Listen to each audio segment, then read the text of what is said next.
Is it some devil that crawls inside of you?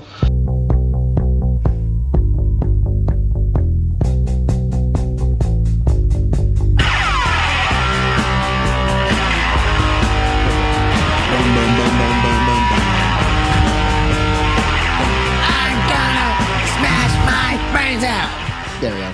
Everyone just heard that song, except us. So that's No, we'll just. I wish I had a little. Take out the intro and we'll do mine instead. That honestly, I'm just great. kidding. No, I would love to do that. No, I'll totally do that. And it does. It sounds like he's saying, "Some devil coming inside of you." There's some devil coming inside of you. That's not it at all. That's not what he said. I don't even remember, honestly. I'm not even gonna explain it. It's so funny though. I'd rather people just not know and think. Yeah, we did this at O'Sullivan's 2 years ago. You said? Yeah. It hasn't been 2 years, has it? It has to have been 2 years ago. Oh yeah, because I guess a year ago, I couldn't even sit down that long. Whoa. Because of my back. How's your back doing? You know, I got it. Thank you for asking. I got a corticosteroid shot. Is it helping? Yeah. Cool. It's been about, I want to say almost a month, and I feel good. I'm still like in pain pretty often, and there's still certain things that I can't quite do, and I'm still limited in a lot of ways, but it's like a third better, which is huge for me. Third is really good. Yeah. It like definitely, I can do a lot more. I'm not in a bad mood all the time.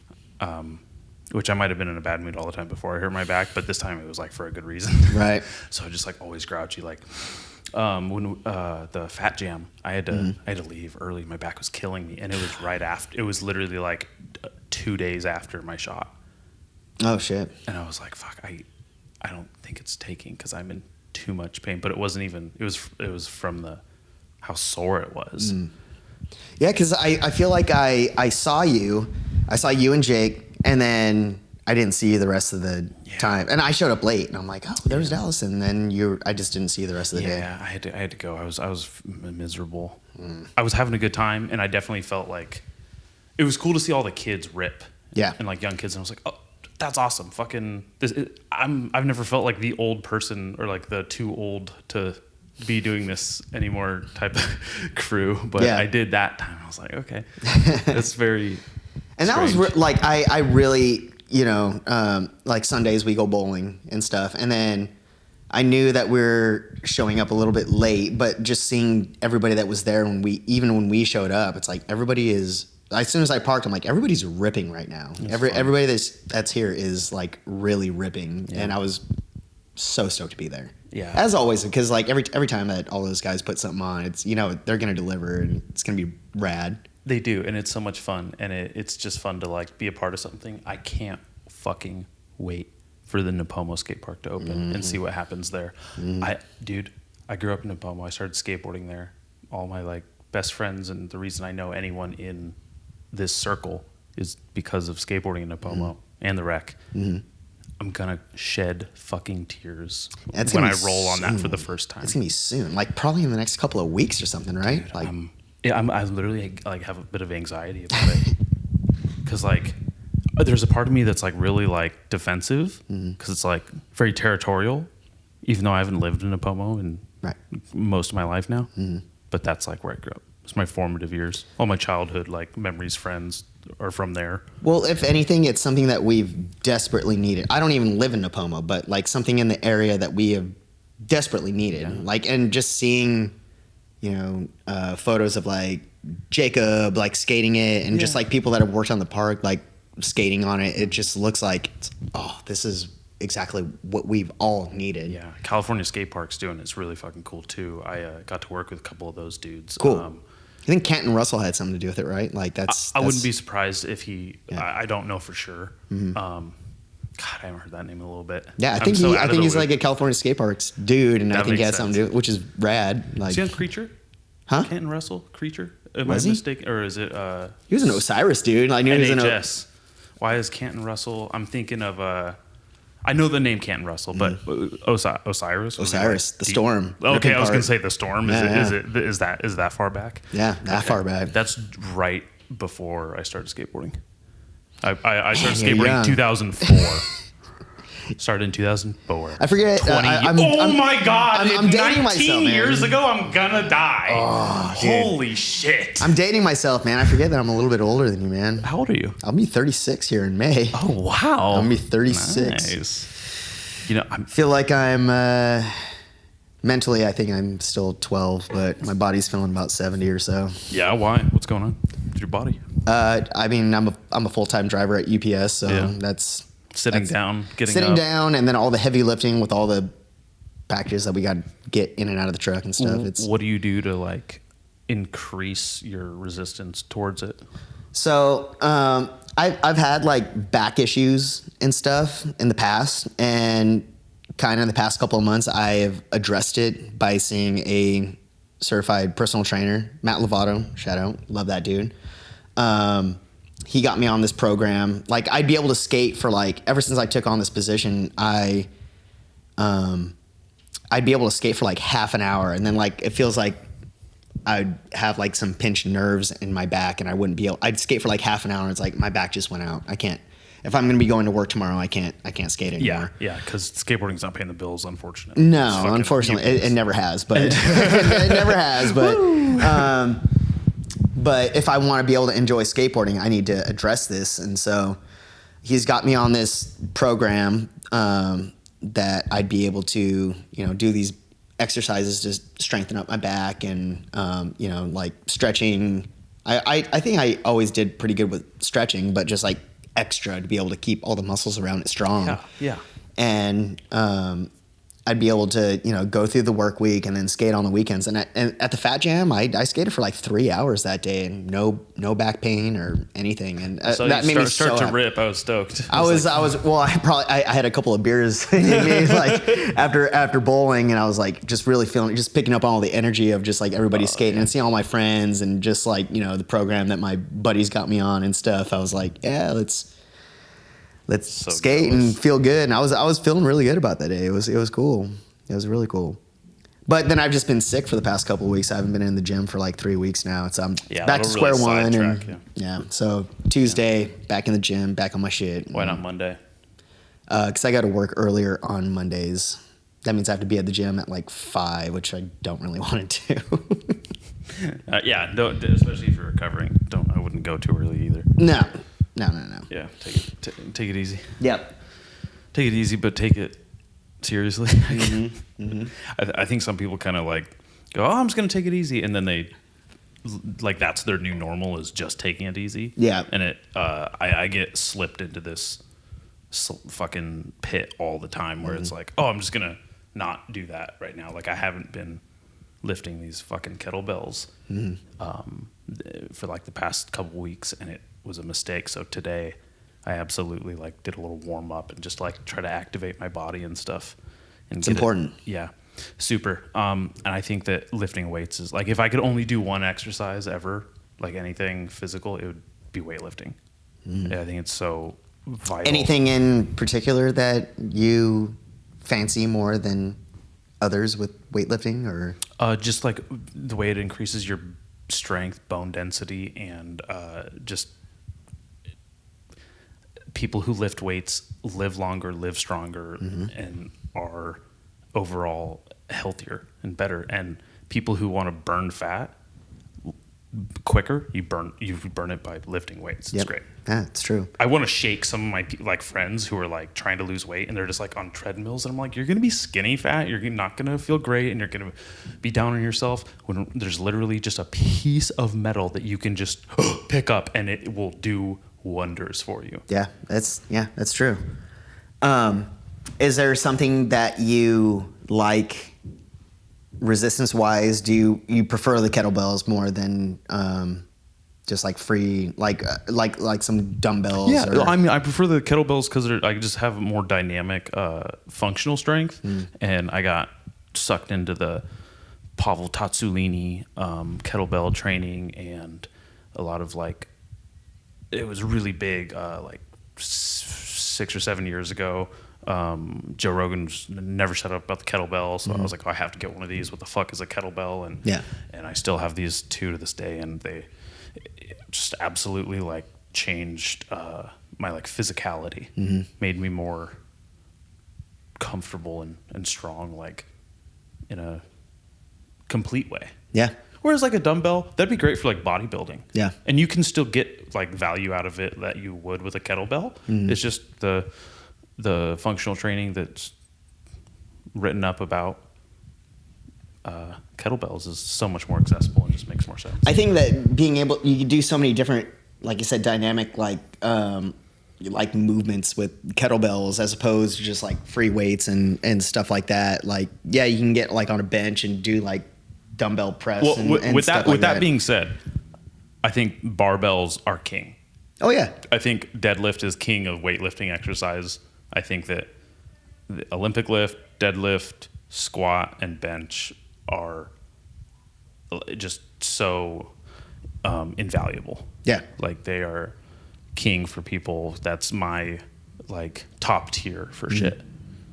And I never used to fuck with just like lifting weights or anything. That was never my deal. I didn't like kid. those fucking meatheads. I didn't like being in the gym in high school and all these douchebags were like like these kids were douches and I didn't relate to them. I wanted to go skate. I wasn't gonna go pick up weights with them.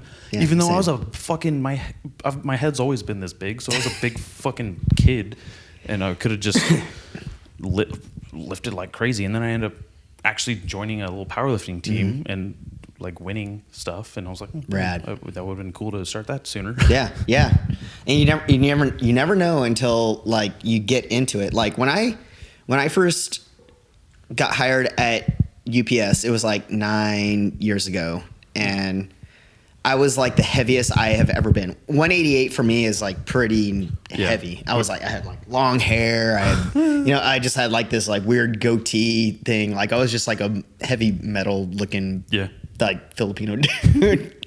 But then I got hired at UPS. I was a bartender and I worked at a hotel, and then I got hired at UPS and I got stuck into like loading a trailer, and I lost like 20 pounds like in the first like 3 months that I started working there. Nice, just from just the physical labor of the job. And then I was like, I want to get in like really good shape. And so like I started going to the gym and I started like throwing up weights, and I'm like, oh, that's what I've been missing out on. Like, why wasn't I doing this however many years ago? And it's probably because of all the douchebags in high school. And I'm just like, oh, these guys are lame. I don't want to fucking lift these guys. This is weird. But now just like getting into my 30s, it's like, it's so functional. If I want to be able to skate, if I want to be able to like play drums, or if I want to, just like live life how I want to, I think it's just like so functional. Of you have to be throwing weights around. It's if you don't like it, it's like you're not going to enjoy yourself as much as you'd like to, Like, and like that's the key is like I want to be able to enjoy myself in all the things I like to do. Yep. So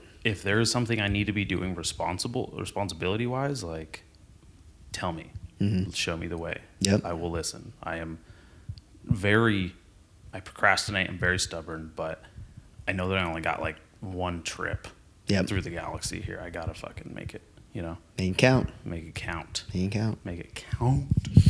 And I think the last time that we did our first episode, I was maybe a couple of months into my ACL reconstruction surgery. Were.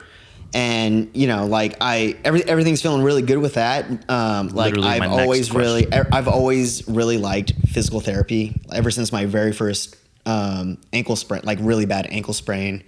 I've been going to the same physical therapist, Doug Sims, who is my absolute hero. Like I love that dude from Sims Physical Therapy, and he's been my therapist for every injury I've ever had. Okay.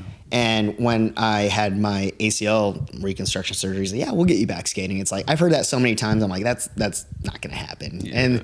And now, like I put in the work, and that's why like people that have these surgeries, it's like they always get re-injured because they don't put in the work. Recovery. Yeah. It's like, they just like, oh, the passage of time, it's not just going to be like you're healed. It's like, you got to put in the work to be able to. That's probably why my back got so severe is skipping over and ignoring signs for so long. And then finally I found out I had 4 herniated discs. 4, dude. 4. Oh man, that's a lot, man. Like in a row. It's like,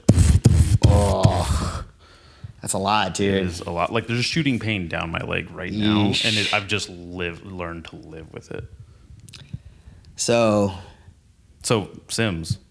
They Sims. said they were going to get you back skateboarding. You heard that before. And so while I was, because I was working before I got hurt. I was working part time at UPS, and I was just like not really knowing what I was really doing. It's like I don't want to be a driver. I don't want to like commit to doing all this. I like to be able to have the freedom to be able to go on these skate trips, and I was actively playing in a band that was touring and just like surfing all the time and all this shit.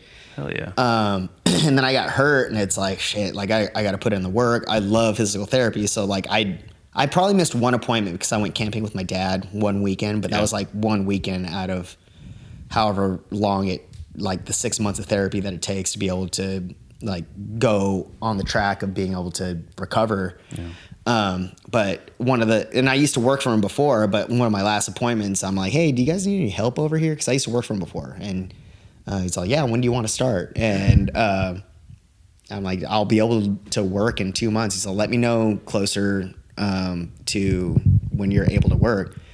And as soon as I was cleared to work at UPS, I was back working in the physical therapy office. And so like just learning and being surrounded in that industry was just like so cool, just to be able to, like help people get back on their journey to, do everyday things, or athletes or people that are just like not,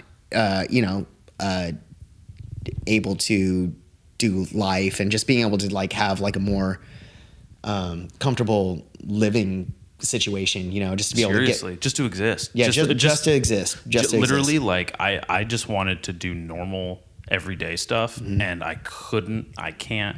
I think back pain is the second worst pain behind not being able to do what you love. Yeah, and it's literally everything. It's tough, dude. Back pain is it's tough, dude. And I have some bulging disc, not herniated yet, but like some bulging disc that I've had to go to physical therapy for multiple times in the past. Yeah.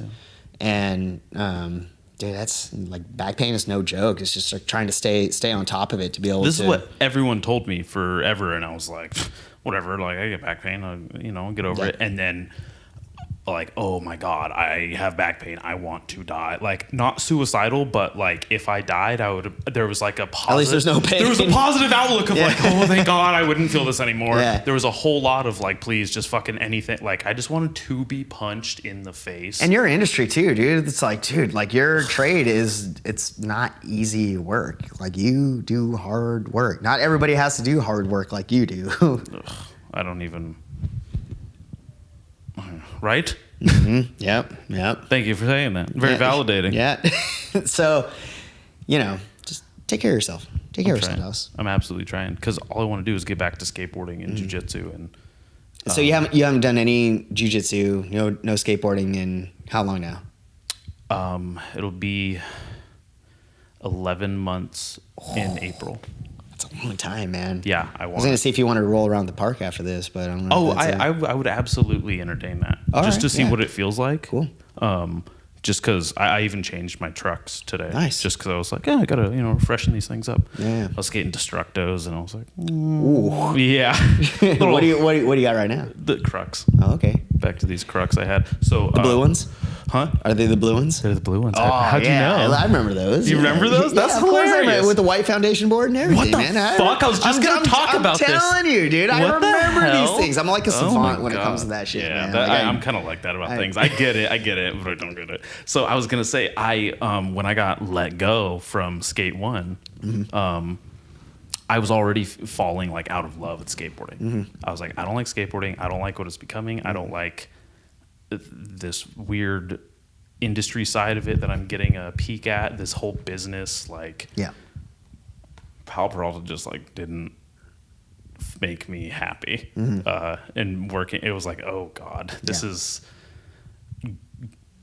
not a fun time. And then I got let go, and then it kind of hurt the friendship with the person that I was working with. Oh, bummer. And who I skated with. Mm-hmm. And I was like, well, I fucking quit. I'm done. So I didn't even have a board for a year. That's what you okay. So like, sorry to cut you off there, but like, knowing that we were gonna do this again, I painfully listened to the last episode that we did. I was like, oh, I hate I don't listening listen to my own podcast. You're crazy. So I was like, all right, so I don't want to like repeat myself too much, like if we're going to be doing this again. But I remember you talking about how you didn't skate for it was like a year or something until I ran into you at the Longpoke Park before that show that we played. That's at the beach. right. Yeah. Yeah. You had that white foundation board with the blue crux. And he said that was like your first board that you have gotten in like over a year. And then that's when you kind of like got back into skating. I'm like, that is super rad that you took that time off and then you were ripping that day. It was super cool. It was so good. It felt amazing. And I really... That kickflip 50-50 that you did at the park, I'm just like, fuck, I've never even thought of skating. I've seen that park I've skated that park a million times in the past, like, it's a Central years. Coast skate park. You're like, if I can hit that once in a while. Yeah, and I've never seen somebody like think of skating it like that. I'm like, wow, that was really buck. I can't believe Dallas did that. Dude, thank you so much. It's very validating because I remember you saying that, and it was a huge compliment, like coming from someone that like was our local like legend person we looked up to. Yeah, so it's super cool to like be friends with you and have you in my fucking living room. Likewise, it's appreciate you. Yeah, very of course. much. So that's rad to hear. That's rad to say. It's funny how life works out. Yeah, I like being friends. I like being in the Central Coast a lot. Like, there's a lot of really good people here, and it's a special place. It's a very special place, and it's like whether you rip or you don't, there's just like really good, genuine friendships here that I really, really like being back here. It's cool. When you say back here, what do you mean? Were you? Well, I was in Seattle for a couple of years. Oh, really? Yeah, I didn't even know that. I lived in Seattle for 2 years or so. That's a good chunk of time. That's enough to fall in love with. Something. Yeah, it was. And when I left, I really needed to get out of here. Like, I talked about just like going all these different places throughout the years, and when I left, it was like it was time for me to get out. I think my time in Santa Maria had expired, and I needed to change. And when I left up there, I got to work all these different jobs, and I worked at a brewery, I worked at a restaurant, I worked for UPS over there. I got to play in some bands. I got to see a lot of bands. I got to see so many great bands. Who was your favorite band you got to see? Crushed it. From Seattle proper, that's tough. I know they're cunts about that. There's, I learned. Yeah, I mean, it's like, oh, they're if it's from a suburb of Seattle, they're like, there's no fucking Seattle. Yeah, it's like, oh, they're from Portland. It's different. It's like, it's close enough. Like, when I lived in Seattle, I played more shows in Portland than I did in Seattle. Yeah. Like, I played a lot more in Oregon than I did. To me. But I'm gonna have to circle back because I can't really think of one. That's okay. I just didn't know if there was like a standout one that I need to check out because I trust. But there was some from actually there's one band that breezed through O'Sullivan's, and they're from Austin, Texas. Ooh. And they're called Megafauna, and I absolutely loved them. It was a complete surprise. They weren't even supposed to play at the pub this night. And I saw them. I think I was helping Working Sound that night, and I saw them. I'm like, oh my God, these guys are ripping. They're so good. And then I heard that they were playing at this place called the Substation up in Seattle, and I saw them, and they played for a packed house. And there's like maybe like 20 people at O'Sullivan's. Yeah. And I saw them in Seattle, and I got to talking. Front woman, guitar player, lead singer, ripping fucking chick, like so rad. And I got to talk to her. I was wearing one of their old shirts they haven't made in a long time. And I'm like, hey, I'm Ben. I used to do the booking at O'Sullivan's. And she's like, oh my God, what are you doing here? Like, I live here now. But that was like, I mean, they're hands down one of my favorite shows that I've ever seen. Megafauna. They're so good. I got to check them out. That's but rad. There's so many bands that are just like breezing through there. But it's, like a place like Seattle, they just get great bands just coming through naturally. There all the time. It's magnetic for it, I'm sure. Yeah. I never saw a bad band up over there. I'd imagine Austin's kind of the same thing too. Yeah, I've never been. I've always wanted to go. I never wanted to go until Rogan opened up that comedy mothership. Oh, yeah, I saw that. Yeah, and I saw Dave Chappelle was over there not too long ago. Dude. Oh, man. So, yeah, I'll definitely be making a trip over there. To I've also see. where is Stubbs? Is Stubbs in Austin? I think it's right outside of Austin. Okay, the I've always barbecue wanted to place. go to Stubbs. I've like, only that heard of it sounds because being a fucking knucklehead that listens to a bunch of Rogan and him talking about the barbecue there, and I was like, yeah, oh, I've heard the shit. barbecue is great, but Ween live at Stubbs is like one of my favorite live albums. Ween. Oh, yeah. I didn't know they had a fucking live. Live at album? Stubbs is probably one of my favorite live albums. I love live albums because you get like the live energy of like the band and stuff. Yeah. And Ween is one of my favorite dude. bands of all time. And The Ramones have this one in London. I think I can't. I forget. I'm spacing on the name right now. But everything I love about the Ramones, you can access on this fucking album. They play probably 15, 18, maybe 20 songs. It's maybe 20 minutes. They play so fast. It's literally. You know what? Well, I was just at this show at the Shamrock the other night, maybe Saturday night. who played? Good Grief, local band. Brett Leeds, lead singer, frontman. I'm forgetting the rest of the guys' names right now, and I don't want to name one. He not was the other on the two. show. Yeah, right? he's been on Yeah, a he time was or on the two, show. and he's super cool. He does he'll do concessions at the comedy shows I do here, Cool. which is nice. He's fucking awesome. Cool. I love having him there. He's like a little like comfort staple for me. But his band played, fucking crushed it, blew the rest of the bands off the stage, like he always does. But this one band played, and the singer stopped between every song to talk and say like, "Thank you guys. This one's called this. This one's about this." And it was just like, why are you derailing everything you're building up between every song? It's a song plays, and then you stop the CD, you stop the show. I think that there's some balance, like if you have like a good flow, but if like something is like maybe going wrong with like equipment, or like maybe a drummer throws a stick, or maybe somebody becomes unplugged, it's a good buffer. You're right. Those are absolutely great things to fall back on. None of that was happening. Is Well. why I'm saying this. What I like about the Ramones is they say, They blaze through it. "Hey, we're the Ramones. Take it, Diddy. 1, 2, 3, fuck off!" And then they don't fucking stop for 20 fucking 30 minutes, and you just go at the end of it, and that's it. They Yeah. just come, they murder your face off, and they leave, and Yeah. it's so fucking undeniable. There's never been anyone, and never will be anyone like that again. And I it is love that, absolutely- to have this flow of just being able to just play a set, and everybody is just like, all right, like fuck everybody that's like clapping. We're just going right into 1, 2, 3, 4, and then we're just like gonna blaze through the set. Yeah, you we're know? not doing the music for your applause. We're artists, or Yeah. we're performing. Like Yeah. this song is happening against your will.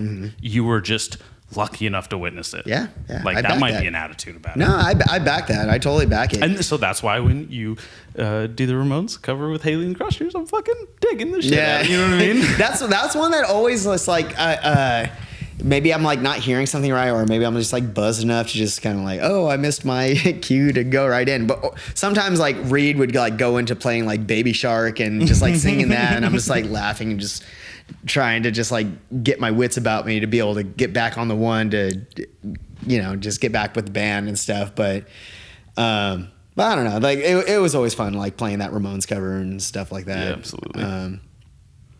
But I think not the Phat Jam, but one of the last times I saw you was at the Shamrock with Nate, and they were playing. I've always wanted to play at the Shamrock, and for one reason or the other, like the show would get, I think it was like during like COVID and stuff, and it would just like get canned, and I've always wanted to play there. Wow.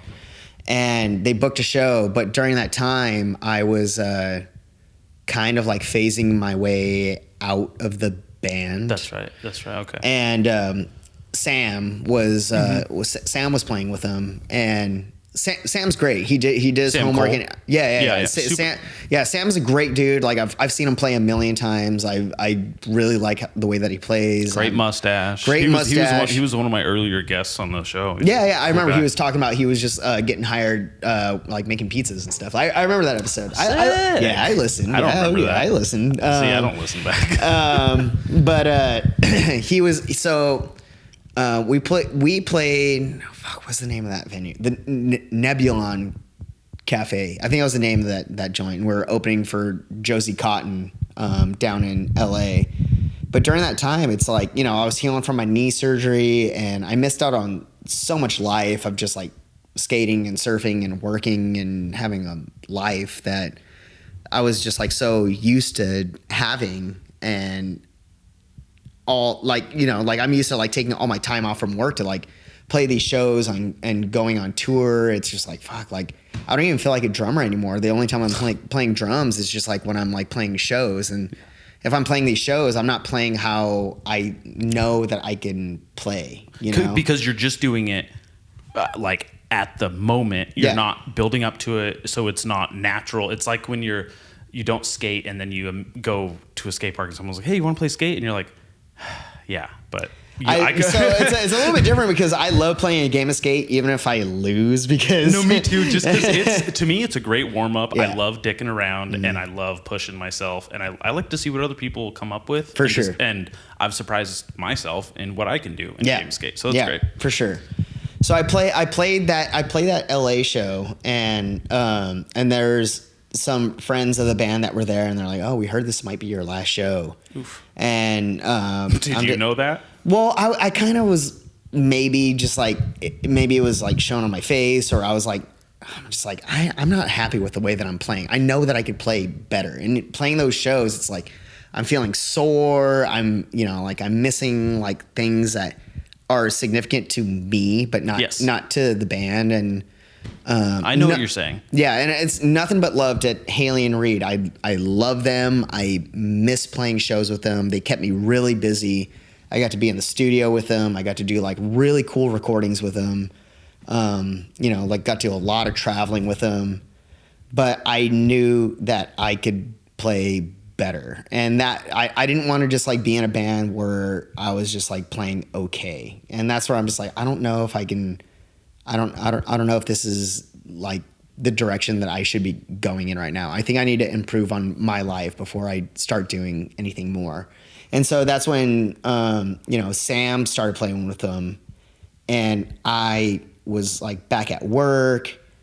You know, I got a girlfriend that has a couple of kids and all that stuff. And so it's like life got really busy and I just couldn't.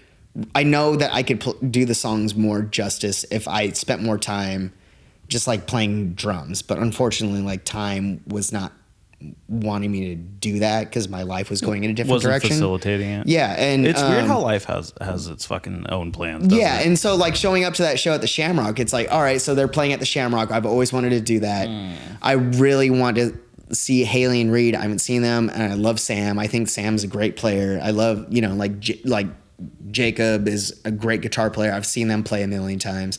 I want to see how Sam plays the songs, and I think he did his homework and he played really well. And just being able to show them the love and just being able to... that was the last time I saw them too.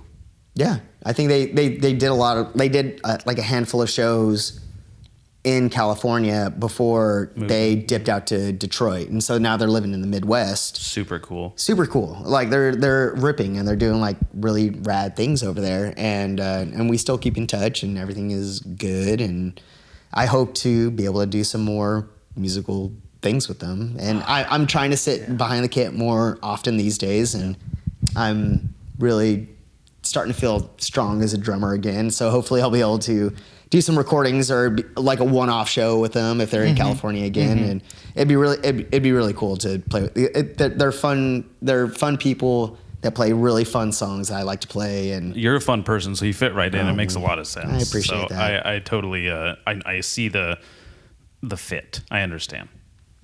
Makes sense to me, man.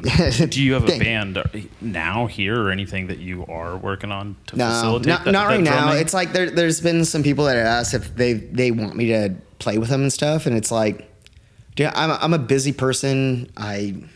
Yeah, it's not that easy. It's easier said than done, guys. It's easier said than done, and I would love, and like it's not like the bands that have asked me that want to like play with them are bad by any means. It's like they're my friends. They have cool songs. It's just not that easy because these people are probably like way more dedicated in a sense that they have more time available to be in a band and have whether there is some truth to that or not. It's just like if I'm going to be dedicating myself to a project, I want it to be kind of like something that is more.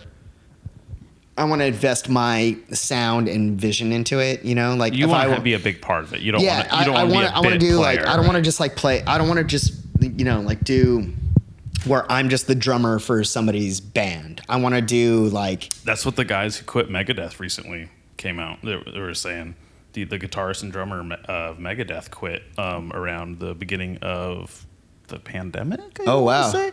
And they were basically just like, hey, we're not going to be making money because a bunch of shit got canceled, and also oh shit. Well, it's cool to play Dave Mustaine songs, but Yeah. also like if they we lost don't Dirk have a Van lot of Buren, say. that's devastating because he's probably the best. That's probably the guitarist. best drummer that they ever had. Like I Maybe love I'm Nick wrong. Menza is like like I love Megadeth. I love Megadeth. Really? Nick Menza was so I just got into Megadeth. So this is Nick Menza random. was like the most metal drummer influence that I've ever had in How drumming. cool that I brought this random ass I fucking love Nick metal Menza. music. Like Holy Wars is just like such a great track. Rust in Peace. That album is Oh. just like so rad. I just now was like this last year or so got to run my way through their discography, and oh shit. I'm a huge fan. Like I love Megadeth. I love Dave Mustaine. With a grain of salt, I like how salty he is and how he kind of talks shit. But there's some validation and truth to like the shit that he's talking. Dude, it's so refreshing to have someone that is just like unapologetically gonna talk shit and say that shit too. Yeah. And I, it got me pretty far in life and social circles and got a reputation for me personally. But Yeah. not that I do that very much anymore, but still, I can relate. Yeah. I like Dave Mustaine a whole lot. And they had like, and what's interesting about Megadeth is they have like all these different, it's not like Metallica where they have, like, minus Formula. like Robert Trujillo, who has been in since like Cliff and Yeah. stuff. But they've had like all these different members in their bands, but it's been able to progress the music in different like progressive ways, but keeping a true Megadeth sound. But the band that he has had, mine is David Ellefson, that did some weird stuff. He did some weird like jacking off on the internet shit. I don't know the whole story about it. It's weird stuff, but Dirk Van Buren is like that is a drummer to you don't fuck with him. Like he's probably like technically like the best drummer that's ever played for him. Like Wow. insane. I can't wait to go back and listen to like in parallel these recordings and stuff and listen to them after hearing this from you, because Yeah. it means so much more when it's like colloquial or like when a friend says it. Like when you like post something online or like you ask something and someone's like, oh, why don't you just fucking Google it? And you're like, why don't you just stop being an asshole? Like Why don't you fuck off? Yeah, like it does. The Google is a bunch of dumb search results, and half of them are bought and paid for by some ad revenue bullshit. I want to know what my friends think. I want to Yeah. know what my family thinks. True. I want to know what people around True. think. And then maybe someone's going to be like, oh, you know what? I just went through this, and they're going to send me a way better link to something. True. Just like this is a way better avenue into Megadeth than just True. listening to Dave Mustaine be a Because I have a prick. lot of friends that don't like Megadeth, and that's fine. Like my friends are entitled to like and not like whatever the fuck they want. And my friends are entitled to be wrong. For sure. For sure. It's like you're wrong for not liking Megadeth. But like I like a lot of music that my friends don't really like. But when I listen to music, it's like I've always wanted to play bass, and that was one of the things that I wanted to do when I had my What's knee the surgery. fourth coolest option in a band? Cool. It's cowbell for sure. No, it's the first. But there's two things that I wanted to do when I was going through my knee surgery. I'm like, I want to either play bass or want to start learning Spanish, but I learned how to gain 25 pounds instead. And I got pretty big, and but since then I've lost all my weight. But How much do you weigh now? What do you do? I weighed myself yesterday. I'm at 155, and that's what I was exactly what I was weighing right when I had knee surgery. Crazy. But I got up to like 177, like How when I was tall are you? 5'8". 5'8"? Okay, that's pretty Standard. But at my heaviest, size. like I was telling you before, at my heaviest, I was 188, and I was just like drinking beer, like at the pub. It sounds like you worked at O'Sullivan's, worked at a brewery in Seattle, and you brought a beer. I brought a beer, but it's like, I mean, I'm always moving, you know. Like you're always moving. I'm always moving. I'm always doing pounds something. So I'm always trying to burn off the calories one way or the other. But anyways, yeah. So just like you know, like there's a lot of music that my friends like don't like, and I like because of like the musicality of it. It sounds like, you know, there's a lot of things that like I have listened to that are really fun to play on the drums, but it might not be like something that's like my friends might like musically. Doesn't that suck? And that can go with anything. I don't think it sucks. It's just like, you know, like I like what I like and they like what they like. And if you don't like it, then yeah, we can still be friends. And if you don't like what I like and you're not my friend, then you can fuck off. Exactly. But this happens to me with skateboarding. Is the fun stuff to skate doesn't look good on camera. Yeah, Speaking of, when you were rehabbing your knee, you were doing these curb. Oh yeah, dude, that was so fucking cool. Watching you skate that curb behind wherever the fuck, and just ripping and doing shit on curbs. Like, I wanted like an edit of all of those curb tricks of just like Cabreana curb. I'll send you. I made when I had my knee surgery. I made a whole edit. Fucking made one? I made a whole edit. You're lying. I made a whole edit, dude. and I'll send it to you off the pod and stuff. But but yeah, I mean, I had all this time on my hands when I was just healing from surgery. It's like, what am I gonna do? I'm gonna look at old clips of back in my glory days of just skating a curb or whatever.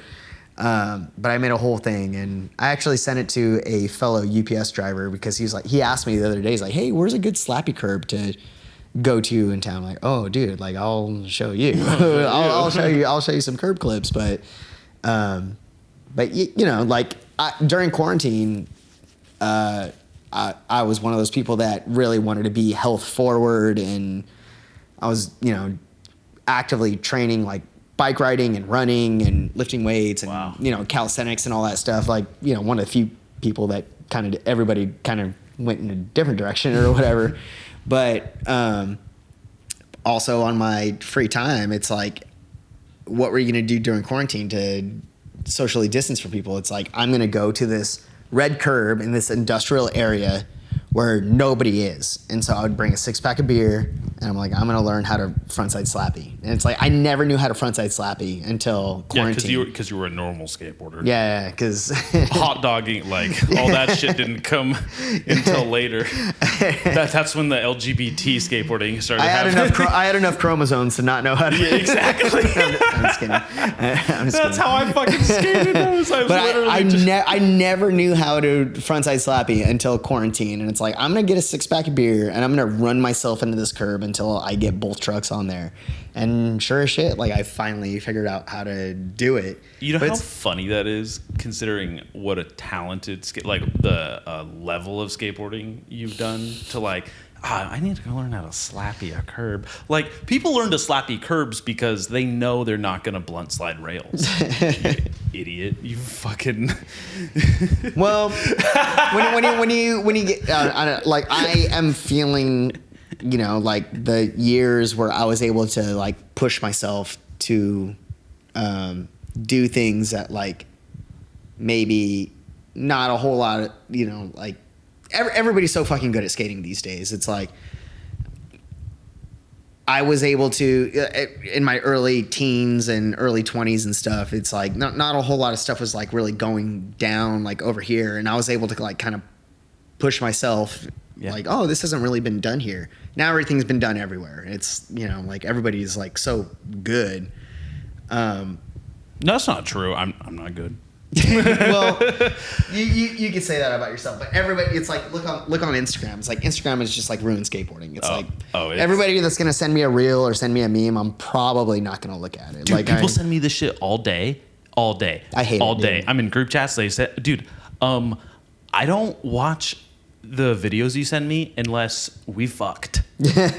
Or I know you. It's like maybe it doesn't have to be that intimate. But it doesn't have to be that intimate. But it's gotta be like oh, if I don't watch this and you die tomorrow, I'm gonna feel really bad. Yeah, it's you know. I mean, I'd feel bad for most people, but if you send me something every day, like I don't care about reels on Instagram. I absolutely do not. And if you're gonna send me, for the record, if you're gonna send me a reel or a meme on Instagram, it's like it'll probably show that it's open. It's just because I like saw that you sent me something and I didn't look at it. 100%. I am not going to look at your react reels. to things all the time.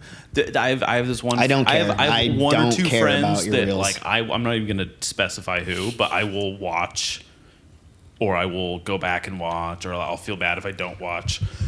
But I used to have conversations with friends online, and now they just send me fucking videos, and it's like, I hate it. Bitch, am I sending you videos? Yeah, Why do you keep doing this? I am not going to watch it. I am not going to communicate about it. I hate it, dude. Like I hate the internet world of.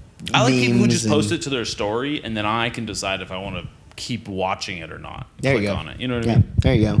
It's the years of when. It's like when your dog catches you in the bathroom. It's like when you walk in through the door. It's like, get the fuck out of here with that shit. I don't care about your life of when and your. I don't care, dude. Like I don't want to. I don't care about it unless it's like my friends doing something cool, like skating you don't even have to have a caveat. You don't even have to softball it or anything. But they're fucking annoying. Yeah, and obviously it is. We enjoy some, otherwise we wouldn't know what they are. But it's the same people every day. I have like 5 or 6 people. And if you're listening to this, and you're like, oh my God, am I one of them? Yeah, fucker, stop. Yeah, I don't watch them. You are one of them. Don't send me anything. And this is when they send me everything. This is when they send me all their memes. They send me all their reels. And I'm just like, fuck off. It's got to be so specific and so like so niche. Yeah. It has to be just razor sharp Yeah. for me to care. Yeah, it's true. I'm with you on that. I'm very much with you on that. You don't have to think of a topic right now. I was about to say something. It's coming to me right. Okay. So, it's okay. So story time. Here's story time here. Story time, baby.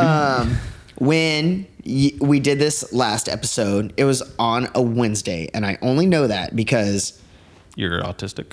Yeah, I definitely am on the savant spectrum for sure. Is that even cool to say these days? I'm a savant, okay? Like I am. No one says savant, and I think nobody says that. But I think that's really cool. I like that you said that. Yeah, I'm a savant for sure. Like because I feel a little bit that way too. Yeah, that's all. Yeah, I I'm definitely on the.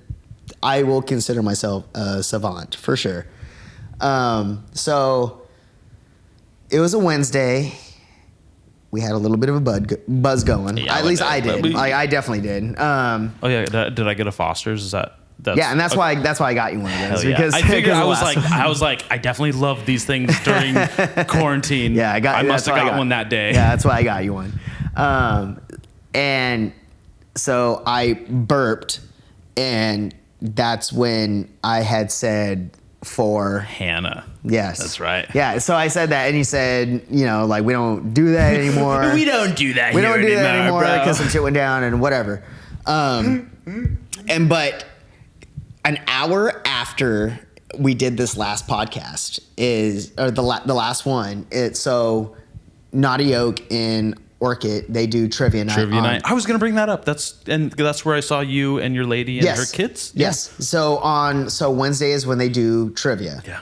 And during that time, so I was like, oh, there's this girl that like I had seen like throughout the years and shit, and she was living with a girl that I had dated like in high school, and she was in like high school, or she worked with her at Starbucks and stuff. So and I'm like, there's that fucking girl. Oh my God.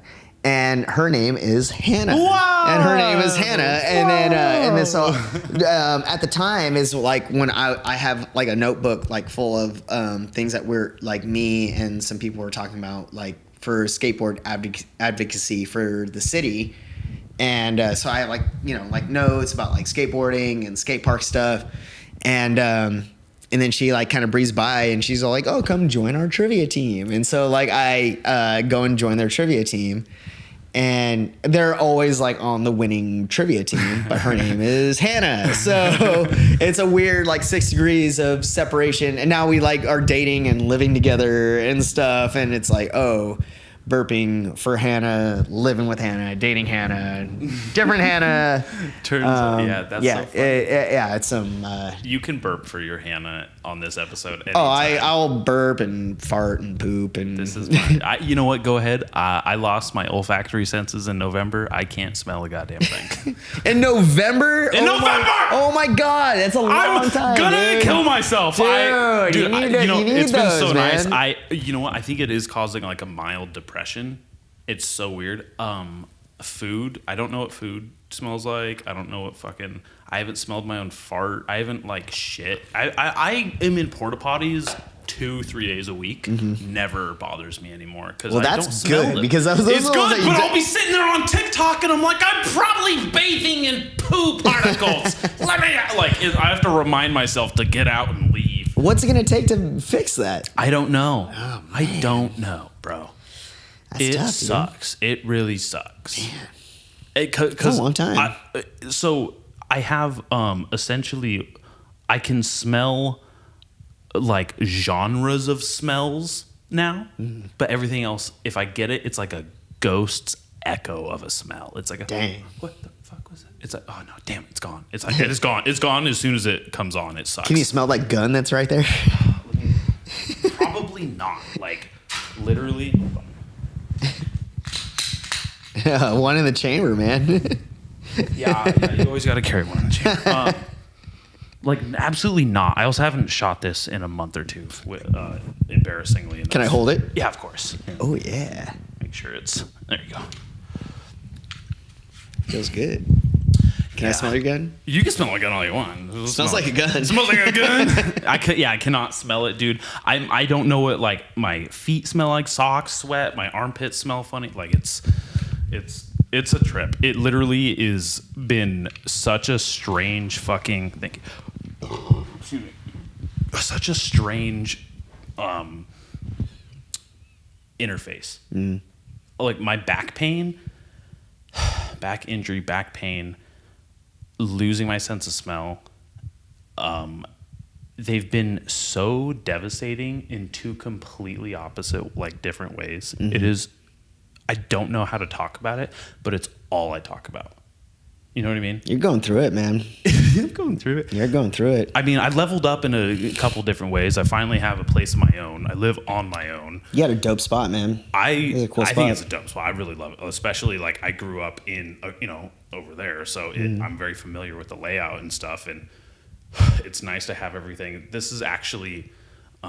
my good friend Sean's dad's place. Oh, cool. He passed away. Ah, well, that's not cool. That's not cool. That's not cool.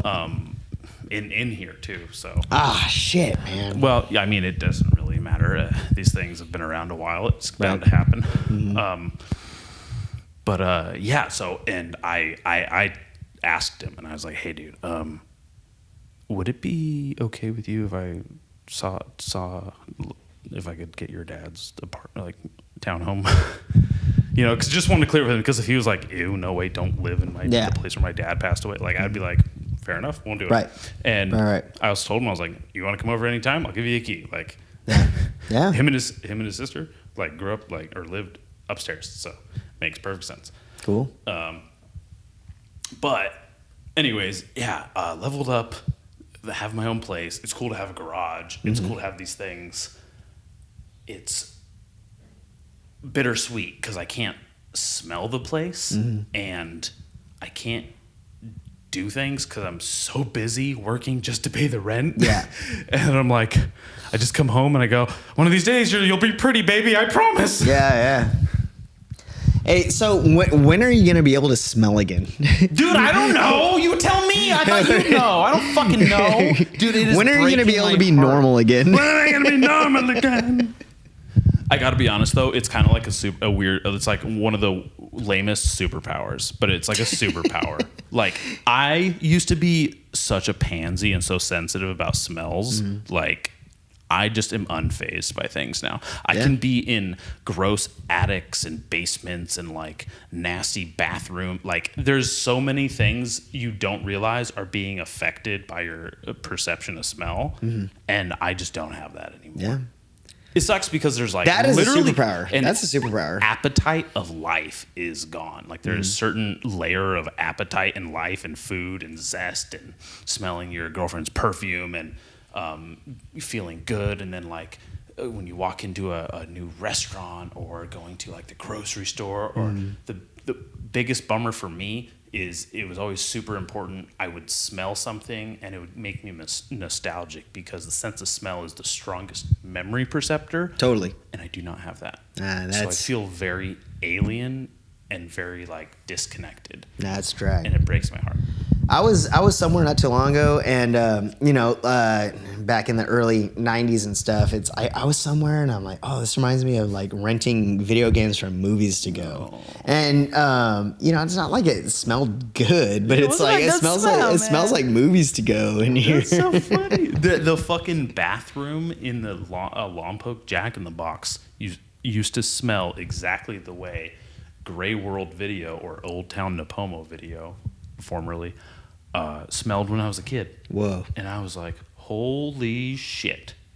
There's some soaps that bring me back to that. It's like I don't even know how to explain it. It's like liquid, but it's like kind of grainy. It's like, damn, you are old. It's like, it reminds me of kindergarten. It's like the pink, grainy soap stuff. Yeah, it's like hard on your hands, but it's like that it's cleaning that shit. That's some old dude shit. I got nothing. Fuck there. you, man. They had I'm the old, soap man. gel. God They damn had it. the soap dispensers gel. Kids would just smear turds on it and break. But whatever, dude. Fuck you. It's old feeling soap that brings me back. The woman I'm dating's almost your age too. Oh dang! It was pretty nice. It was pretty cool. That old? That old? Huh? No, stop. She doesn't even know what the podcast is. She'll never listen to this.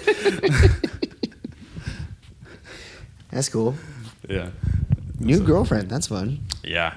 It is fun. It's weird to have such a long-term relationship and then almost immediately jump into a whole new thing, but it's just the way it happened. Yeah. And I was like, I'm not gonna question it. Yeah. Especially like just going with the way I feel. Yeah. That's the way it moves. So that's the way she fucking goes, bud.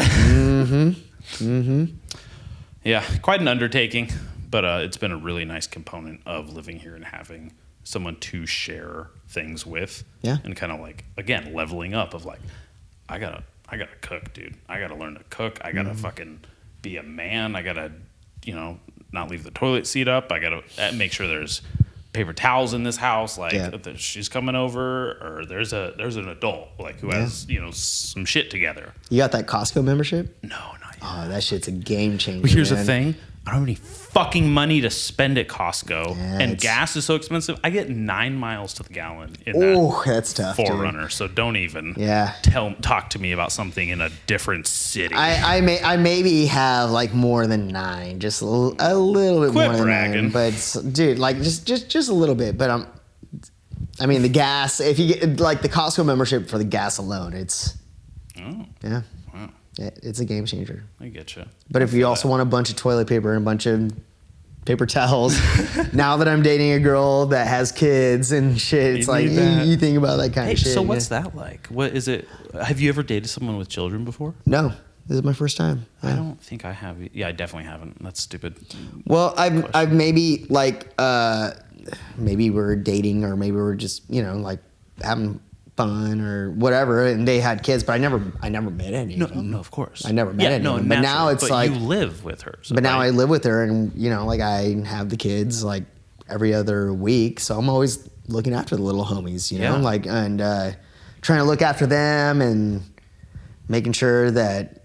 Did that kind of make you feel like, oh, I gotta like step some shit up, or like gotta be a little more like squared away about things? Or I think that. Yes and no, but I think it just organically just happened that way. Like when I think we kind of touched base about on the very end of the last episode because I listened to it. So when I first went to driving school, it was mostly because I thought I was going to be a dad. That's right. Yeah. I thought I was going to be a dad. And I was, like I was on tour with the Crushers, and this lady that I had met, she, like we got talking when I was on tour down in Long Beach, and we hit it off, and it was cool. And then we were just like kind of talking for a little while. And then like one weekend, like I was down there, and then like I just like kind of broke things off. And then like and then some months down the line, we kept in touch and stuff. Mm-hmm. And then I was like, hey, we're gonna be playing some shows down in your neck of the woods. It'd be cool to see you. And she's like, yeah, like it'd be cool to see you, but let you know, like I'm pregnant, like really pregnant, and da da da da da. And I was like, oh, well, it'll be cool to see you. And then I just got thinking as I'm like going down there, I'm like, oh, is that timeline? Like, you're like, great, I got to do algebra. What the fuck? Yeah. So I'm like during the drive, and then I'm just like, hey, like, what's so like I know you weren't able to make it, like, and you're being really cryptic with your like how we're talking. And it's like, is this kid mine or is it not mine? And she's like, it might be. And so I'm just like, oh shit. So like I might be a dad. That's wild. That's like really wild. It is. It's yeah. And the other guy, he's just like, like not in the picture. He's gone, like whatever. I don't even know the guy's name or whatever. But like if I was maybe going to be like a father figure, it's just like I'm going to try to make as much money and be supportive. It's like, yeah, I'm not dating this woman, but like I want to be able, I went down there and helped like set up like a crib, and just like was just trying to be like a friend and a partner to this woman that might be raising somebody that might belong to me. And then, and she's like, yeah, we could do the DNA test right now. And, but I'm like doing homework about it. It's like, it seems pretty invasive. Save the money. Like, don't try to like put the child in harm. The baby's going to come out eventually. Yeah. And then the day that I went to driving school for my work, the baby was born, and I'm like 400 miles away, and I couldn't even be there for it. And so this baby is born, taking the DNA test. So, I do like the Q-tip and yeah, all that stuff. And I send it into the lab. It's crazy they stick a Q-tip in your dick. Wrong hole, dude. Oh, okay. No, I'm just kidding. No, it was my mouth. But so I send it into the lab. It's like, you should be getting results in like 3 to 4 days or whatever. And then it's been like the longest 3 to 4 days of my life. Try 16 days, dude, because they didn't give me the lab results. And I'm just like, there's this baby that is born. It has been 3 weeks since this baby has been born. I might have a child that might be mine, right? And like I'm 400 miles away. I race back to Santa Maria. I go and take this DNA test. I send it to the lab. I haven't heard anything. So I email this lab. I'm like, hey, I sent these lab results to see if this kid is mine. He said 3 to 5 days. It's been 16 days. What's going on? They email me back immediately. And then, the baby is not mine. And I'm just like... How did that make you feel? And knowing... So when I had seen her, she's 5 months pregnant, and I'm just like, fat. Yeah, she's huge. She's like ready to pop. I'm like, oh my God, that might be my little bun, my little person in there, my little dude or whatever. And so it was just like really hard for me to really feel like I could be excited or not excited, because it wouldn't be fair either way that I had looked at it. It's like, oh, I'm stoked about my little dude, or it's like, oh, I'm not stoked about it because what if it wasn't mine, and then I'm excited about something that isn't mine, or I'm not excited and then this dude is mine. I just wanted to be like a supportive system on this whole thing. Not be a scourge on it, yeah. Yeah, it's like, the other person was gone. He's completely just like he's vanished. And so just having some sort of support and you know, like say if it was mine, then I'd be like really stoked. It's like, dude, I got a little homie that's like part of me. That's Was there a part of you that was convinced that it was yours and were like having feelings of excitement about it? It's hard to say that it, you know, like the one time that we were Together. intimate. The one time we were intimate, it's just like, dude, like I was doing all the things. Like I had, you know, like I wore protection and all that shit, but it's just like, Oh, there's no way it was yours. There's no way it was yours. but it's like, also at the same time, it's like, hey, you did the thing. Like it could have been, but it's Do people get pregnant from condoms? maybe, I don't know. Like maybe it broke, It's or maybe it's absolute fucking miracle. I know. Don't have children. That's I so know. I weird. know of cases though. It's like I know. Me with too. I've birth heard it my whole control life. and with like condoms and shit. It's just like it's just something that happens. Like I'm not ruling myself I test out. birth control. I shoot that thing like my life depends on it. If there's birth control, if it's like a 99%, I'm like the one. I'm trying to find the 1%. Yeah. I mean, it's not too far fetched for sure. But I wasn't ruling myself out because it's like there's this one time that it happened, and the timeline like falls into it. Yeah. And so I'm just like, oh shit. And so Shout out to her for fucking getting dicked down in such close proximity. She's like, I don't know who the dad is. Yeah, good for her. Yeah. You know, Women really got it easy sometimes. You know how hard it would be for me to have sex with two people and possibly get them both pregnant? It would be mildly inconvenient for me. Well, it's totally inconvenient. It's absolutely inconvenient. I mean, luckily for me, it's like I never had that. I'd have to text a bunch. It would be a night. It would be. Luckily empty for me, my cologne bottle. Yeah, I've never had that sort of Swag luck in my life with parentheses for sure. But you know, for hers, it's like she didn't say like this was going on. It's like if that was a conversation, it's like that's what's going on. But I ended up not being the dad. But you know, I went to driving school because I'm like, oh shit, like I might need to take care of a little homie. Did they make you take driving school because you're Asian? They made. There's a lot of Asians and there's a lot of Mexicans and there's a lot of whites and there's a lot of blacks and there's a lot of everybody at driving school. It wasn't just Asians. No, yeah, everyone's a bad driver. Yeah, you know who the worst drivers are? And I know this is a stereotype and I know it has something to do with their eyes. You're going to say women, huh? No, it's people who wear fucking glasses. Every time it's someone with glasses. You four-eyed motherfuckers. I'm like, dude, what's wrong with the speed limit? Yep. Do you know what a passing lane is, bitch? Nope. Oh my God. Nope. Every time I'm like infuriated, I look at the driver and it's someone with spectacles. It's horrible. Yeah. People who wear glasses are the worst drivers. I will take an Asian.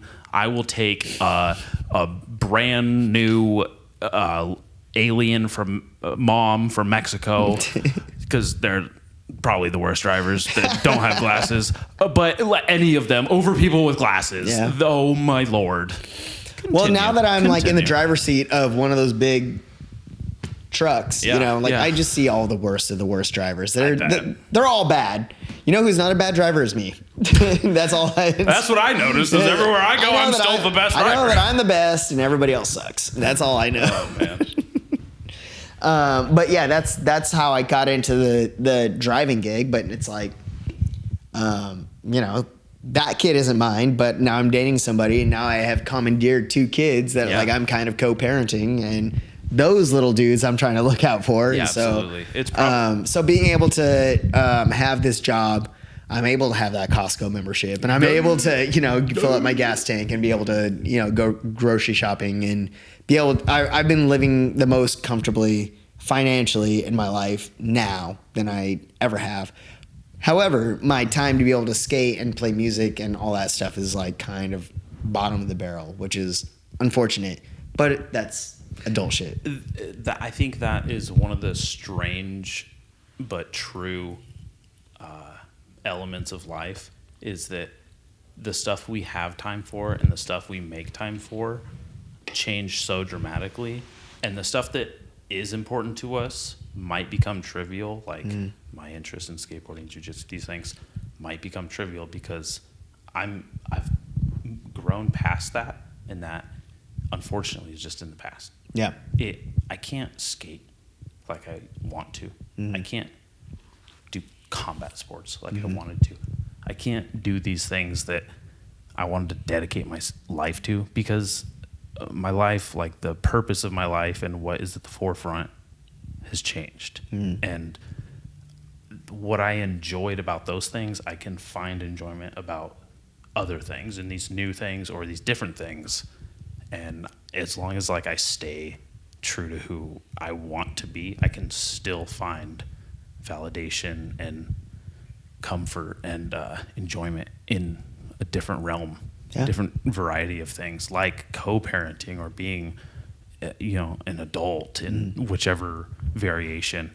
I mean, when I think of my parents at my age or your age, way older, like you. I think about like, fuck off, they're Dallas. probably so fucking, I was like, they got their shit together. They're fucking, but like my parents like still don't have their fucking shit together. Like, there's no having your stuff together. There's your idea of success. There's your idea of responsibility, and there's everything in between the precipice of that. And it doesn't have to make sense. It doesn't, because you know what? 90% of the people living right now don't have their shit together.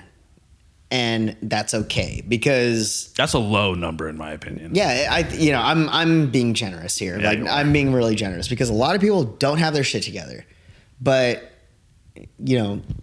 coming from a co-parental like point of view, I don't even think I have my shit together, but as long as I'm able to provide and show love to the little homies, to make sure that they have some food on the table, or they have like a roof over their head and shit.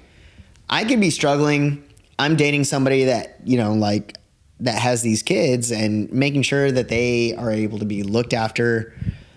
I want to make sure that they're okay. And I want to make sure that my girlfriend is okay. I want to make sure that, like all these boxes are checked off. Yeah. I work my ass off, dude. Like I work really hard, and I still am able to find the little time that I do have to be able to like play drums or go and skate with my friends or see my friends or whatever the fuck I'm able to do.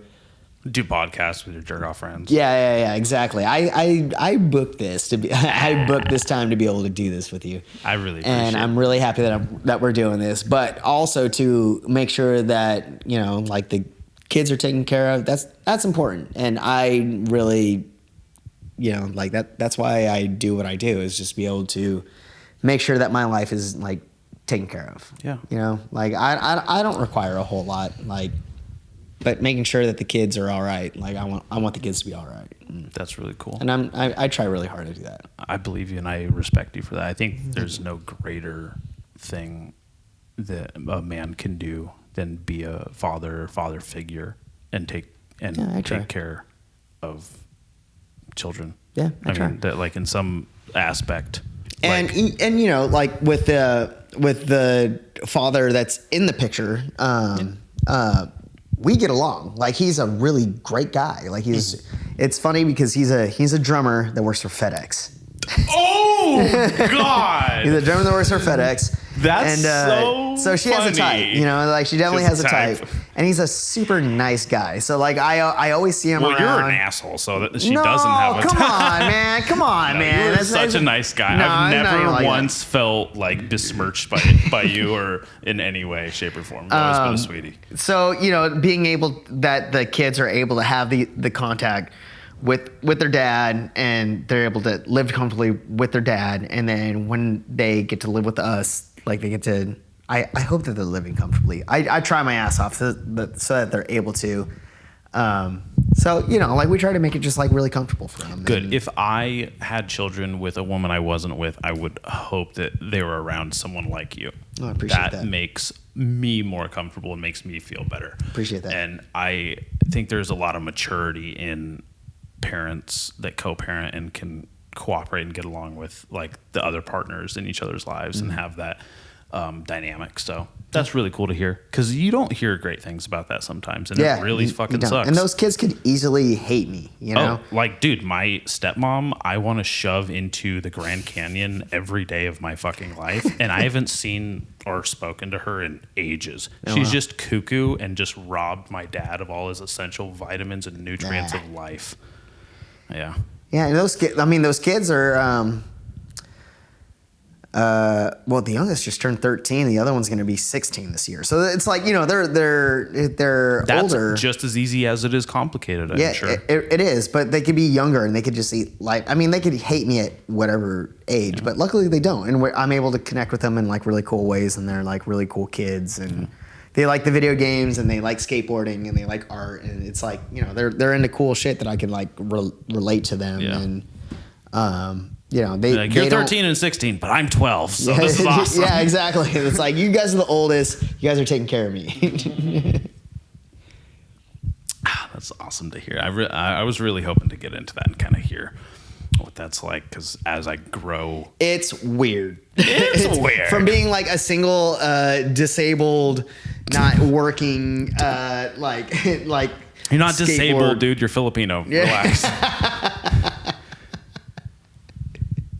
Disabled working skateboarder. Hey man, I'm like Irish too, dude. Like, I'm not just Filipino, man. You're the one who chose the virtue signaling one that was like all like, you're the one who wanted the bonus points. If you said you're Irish, I'd be like, cool, no wonder you brought me a beer. No wonder. Yeah. We can talk shit about the Irish, those dirty fucking gingers. Yeah, we can. Nasty potato eating, famine-y, round-faced fucking bottom of the barrel, small dick white people. Because those are my people, dude. Oh shit, you won't? Okay. I'm just kidding, dude. We can talk shit about everybody. I don't give a shit. Damn, I just went hard at the Irish. I'm Scottish. I'm very proud Scottish ancestry. If we could, can I use your head really quick? Dude, I was just about to say that. You took the words out of my... You took the use piss the out of my bladder. I got to piss so bad. I got right. a couple bathrooms. Let's pause. We'll come back here. Yeah, we're hitting pause. And we're back, everybody. I like that you call it a head. Very old school. Yeah, very Irish. I'm going to hit the John. I'm going to hit the head. Yeah. I think when I'd go on trips with like with Haley and Ray, there's like, oh, the head. Haley, like, oh, you're gonna hit the head. Yeah. I'm like, yeah. Sounds like you're gonna get some head, honestly. 100% times that never happened. But I don't ever want to get a blowjob in a bathroom. Actually, that sounds horrible. Well, I can't say I've never gotten a blowjob in a bathroom, but I can say I think I don't want one ever again. Well, during that time, it's like I wouldn't have hated such a thing, but yeah, you're on tour. You got to do what you got to do. Space is space, you know. But once you see in one bathroom, I never expected such things. I was there to play a show. This isn't the 1980s. You were not. There was no groupies for the Crushers. But I did meet women on the road, and that was cool. And that's always. I mean, that's not just like going out and traveling just to like meet chicks and, you know, like. I mean, that's the only reason the Beatles were in a band. That's the only reason Kiss started a band. That's the only reason. Like, they were like, pussy, dude, get laid. Yeah. Fucking meet girls. It's yeah. And then you meet a genius like Yoko, and it's like, you know, you just like change the course of just like greatness. Yeah, pretty much. You ever see that tweet that after the celebrities did that black and white video where they're all singing the Imagine song? I never saw it. Someone tweeted it and they were like, whoever wrote that whoever wrote that Imagine song needs to be shot. Oh. And someone's like, I have some great news for you, but that's rough. That's funny. I don't care about the Beatles at all.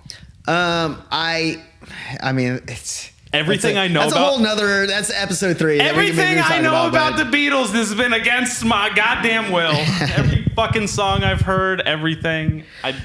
I'm good. If you wanted to talk about some music, so I don't, not at all. I fucking hate music. Okay, yeah. Okay, whatever, dude. But talking about like Sean Lennon, so John Lennon's son. I'm a huge Primus fan, right? So like I love Les Claypool. I love all the bands that he's like been a part of and stuff. And he's done a project with Sean Lennon, who sounds just like John. Really? And having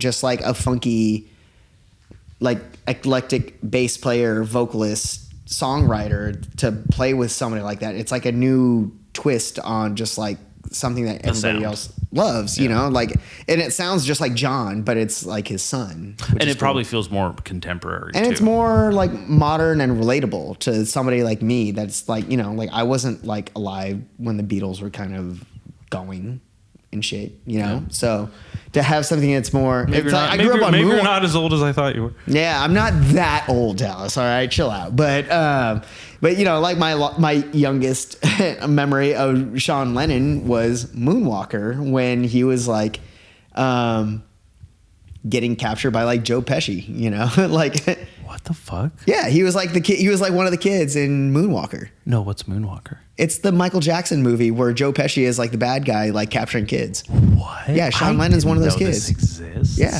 Oh my God. So, fun fact. I'm a How huge... funny that there's kids being captured in a Michael Jackson And video. it's not Michael Jackson. It's Joe Pesci. Yeah, and it's Joe Pesci. So, I don't know.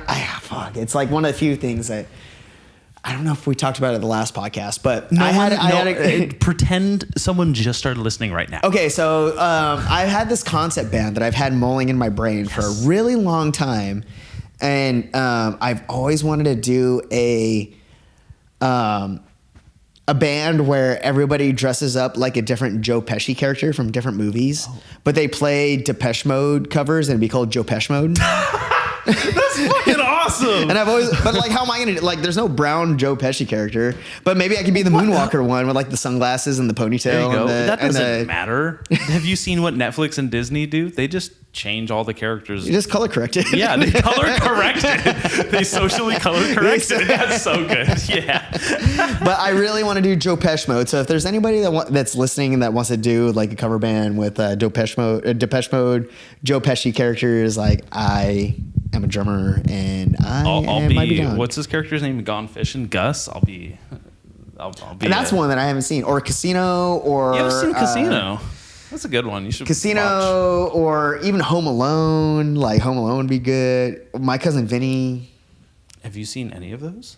Yes. Oh, I thought you were saying you haven't. No, I've seen those. No, I've seen them. Yes, that's it. I saw that your heart stopped for a little while. It's like, Dallas, relax. I've seen these movies. God, I've seen just these watch movies. a movie, you fucking loser. Jeez, never seen any of those. Who hasn't seen Home Alone? Dude, I actually watched The Godfather for the first time not too long ago. I did. I didn't watch that till I was about 18, 19 years old. Great movie. Yeah.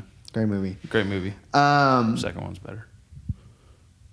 Third one's a bunch of shit. Oh, dude, what was I just about to say? I was about to bring some heat right now, but I just like can't remember right now. That piss just totally rocked my brain. Well, I feel great. I feel relieved, but also my brain is. You know what? I heard that apparently people have better decision making skills when they need to piss. Mm-hmm. It's like an urgency thing, and you cut to the chase kind of thing. I feel that as a UPS driver. Yeah. Oh dear. Oh, that's funny. And I won't tell you what I do to relieve those things. Hey man, I used to sit next to a UPS driver for a couple of weeks one winter. Yep. I had to hold the bottle. Oh boy. Just kidding. I'm kidding. He held the bottle. Oh, okay. And you just drank it. Yeah. Took sips, took shots. Oh, so something I do want to talk about is... yeah, let's not. We're going to. All right, bring it on. You're going to want to talk about it after I talk about it. Is you talk about...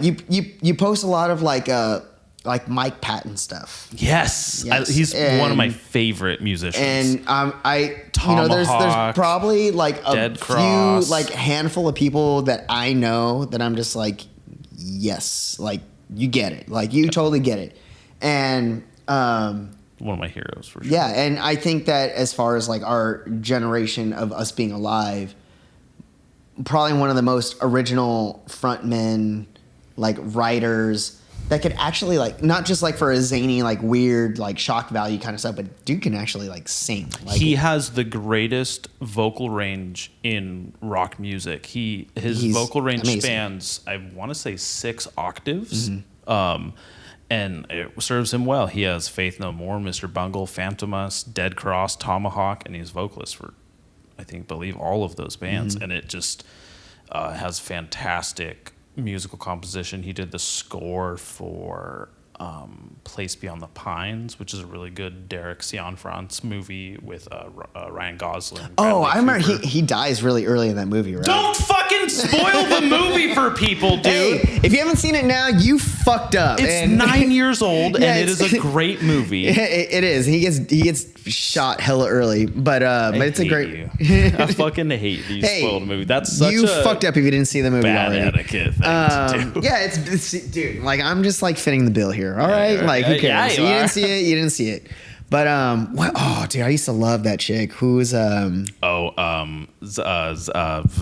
Zoa Zay of Ava Mendes. Yeah. Oh my God, I used to be so obsessed with her. She's She's great. I didn't. She's all right. I mean, Yeah, I mean, whatever, dude. That's tomato. I think I've been with mostly Latina chicks, so I'm like, what's the fucking big deal? But I mean, as far as like celebrity, I don't have a lot of celebrity crushes, but Yeah, she was definitely one of yes, them. Like, right. Whatever. You know what? That reminds me, Jennifer Lawrence. She's coming out. There's this movie coming out that she's in, and she's like a little older. She's like a little sloppier, and Cool. I was like, I was with my lady. We were watching. I think we were seeing Scream 6 or something, and it was one of the trailers, and. I didn't even say anything, but I was so used to just being like, babe, smash, hot, just like saying whatever the fuck I want. And I was like, I don't know how she's gonna react to this. So I just kept put that it out shit to there, myself. dude. Just put it out in the universe. I know, but I'm still just kind of like, I don't need to That's not bad do myself etiquette, any dude. bad favors here. But yeah, Jennifer Lawrence, I still have a fucking thing for her. She's great. Well, Ava Mendes is definitely like one of the only ones that I'm like, ooh, yeah. I remember, I want to say, God, I can't remember my friend's name. It wasn't Chris Cano. It was someone mentioned The Spirit, I think. I don't know if I Was saw it The that. Spirit? No. It was. She was in one of these movies, and you see her ass in it, apparently. And he's like, Cool. oh, dude, Ava Mendes' ass. And I was like, what? Well, I think that she go in Training Day. I think she's just like, bleep. Stacked up, all Yeah, nude. Yeah, Hell all that. Great movie. How about Halle Berry in Swordfish? I'd never seen that, but I've seen the photos. Yeah, that's my boy. Yeah, you know, dude. We all love Halle Berry. Whatever. These are all national. That was the treasure first time women. I saw normal sized tits. Oh, okay. So the first can you talk about the first boobs that you ever saw Sucked in a movie or whatever? Might be Halle Berry in Swordfish, but Really? It might be. Let me think here. It literally might be. I was at my uncle Glenn's. I was playing with toys or something, like action figures or something, in the living room with. I want to say my cousin Tristan was there, and my dad and Uncle Glenn were watching Swordfish, and she like fucking drops the whatever she has, and she's like sunbathing, and her tits are out, and I just like stopped and paused. And either my uncle or dad said, "Oh yeah, now it's got your fucking attention, doesn't it?" And I was like, super embarrassed. And I was like, "Damn it!" But it might have been Halle. Well, maybe he wasn't wrong. Got your attention. Yeah, it did.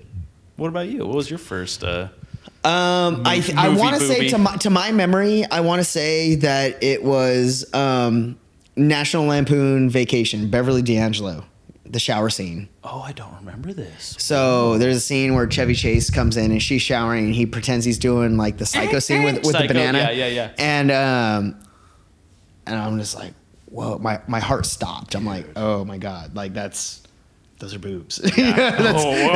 that's crazy. Dude, film, like, I don't think maybe it's different now with the way the internet is, but movies activating the sexuality of young boys and men is a classic tradition. Yeah. It is. My dad used to have a rule for me when we'd go to the video store. I could only get rated R movies if there was tits and ass in it. TNA, as he said. That's a crazy rule. It's a crazy fucking rule. So I was just like, oh. So I just used to see like horrible shit for my age growing up, movie-wise at least. And That's cool. it was distracting me from the horrible shit that was going on in the house, thankfully. Great escape. But Yeah. damn, good Oh man. How fun? Yeah. Oh, so talking about Mike Patton. Yes. Okay. So Circle back. I grew up listening to Oingo Boingo a lot. I'm a huge Danny Elfman fan, right? Like, dude, who knew he was so tatted up? He's terrifying it's something looking. that he's always been in like really great shape, but now that he's kind of like been more present in like the social media and stuff like that. He's 69 years old, right? And he's in incredible shape. And he's just talking about more about the music he was listening to when he was getting his tattoos and like just lifting weights. And it's like, that guy's in incredible shape. He's in incredible shape. And how he went to a Mr. Bungle show and he was like hanging out with Mike Patton, and he was just like, he was just talking about like this front man is like a force to be reckoned with, like he's just an incredible front man. And it's like somebody to me, like Danny Elfman is here. Like he's a god to me. And just like greatness, recognizing greatness, like Mike Very validating. Patton. And the direction that that Mr. Bungle is going is like kind of in a more like metal direction. But the fact that like Mike Patton can be in the music industry for this long and just like have such an original sound is just like phenomenal. Just like all the Faith No More stuff that he did to be like kind of like the MTV poster boy, and but having like the originality like Mr. Bungle.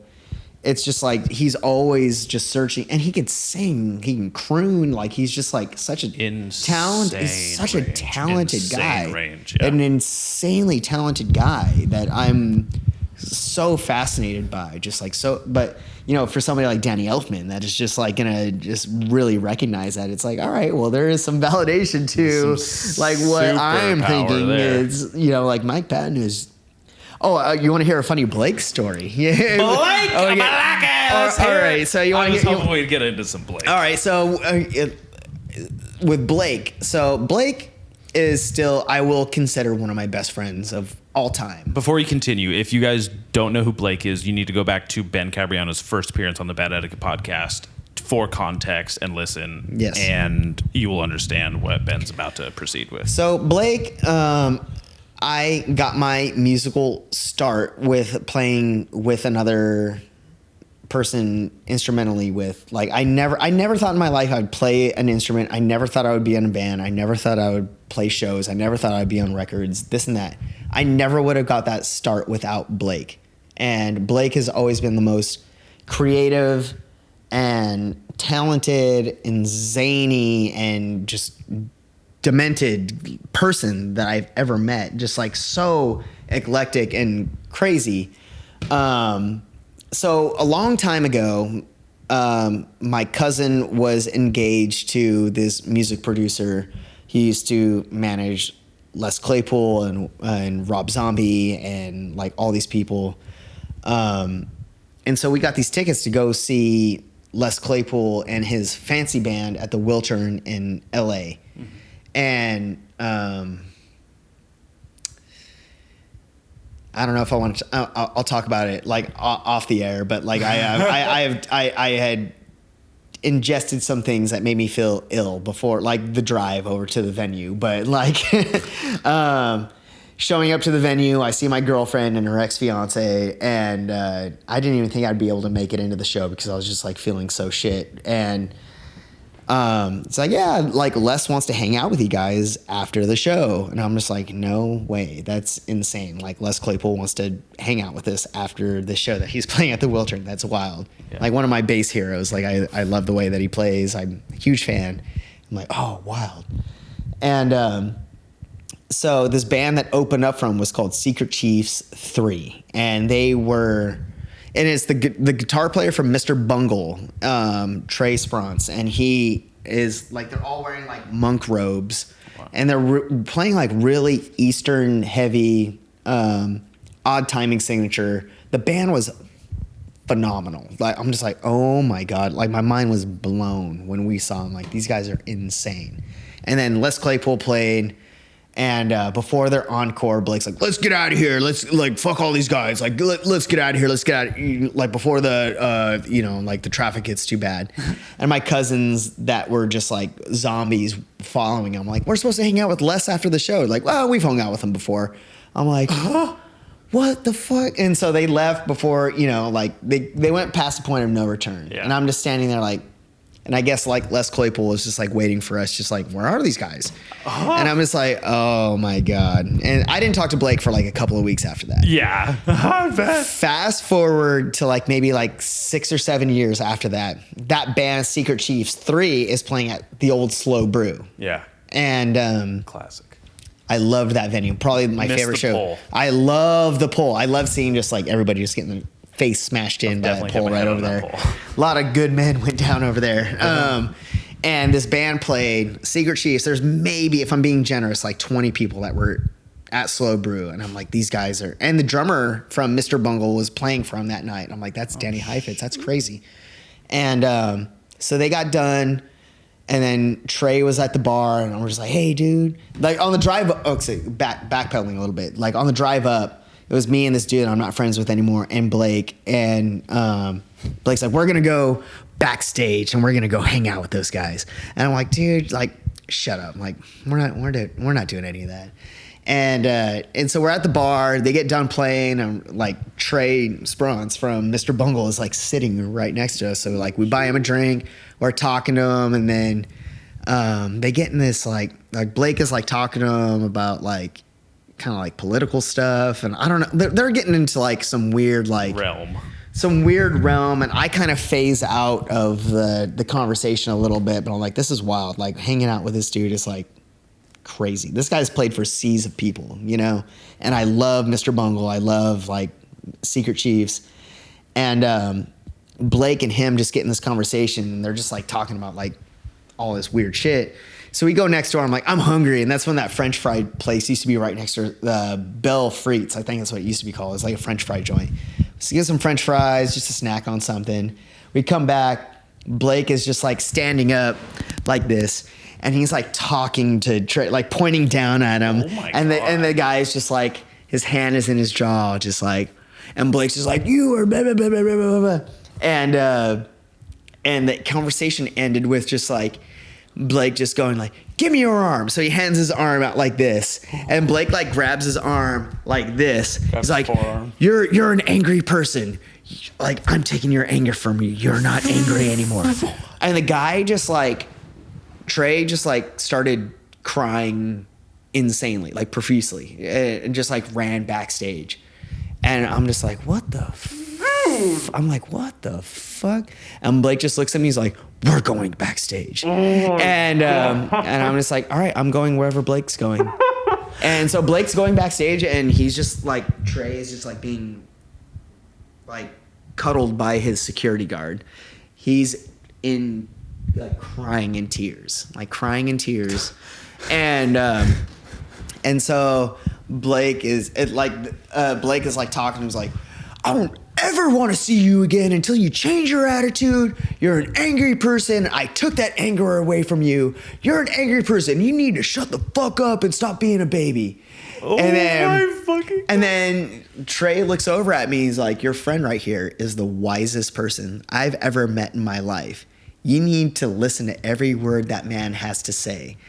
And I'm thinking of all the things that happened. Like, and I'm just like, I've seen this dude eat raw hamburgers covered in ants off the floor. And I'm just like, yeah, dude, I agree. Yeah, I'll be sure to do that. And then I just give Trey like a big old hug, and it was just like a weird like connection of just like yeah, dude, like bro hugs, and it was like the weirdest like. We didn't listen to music on the way home. We were just like all quiet, and Blake's just like breathing all intensely all the way home.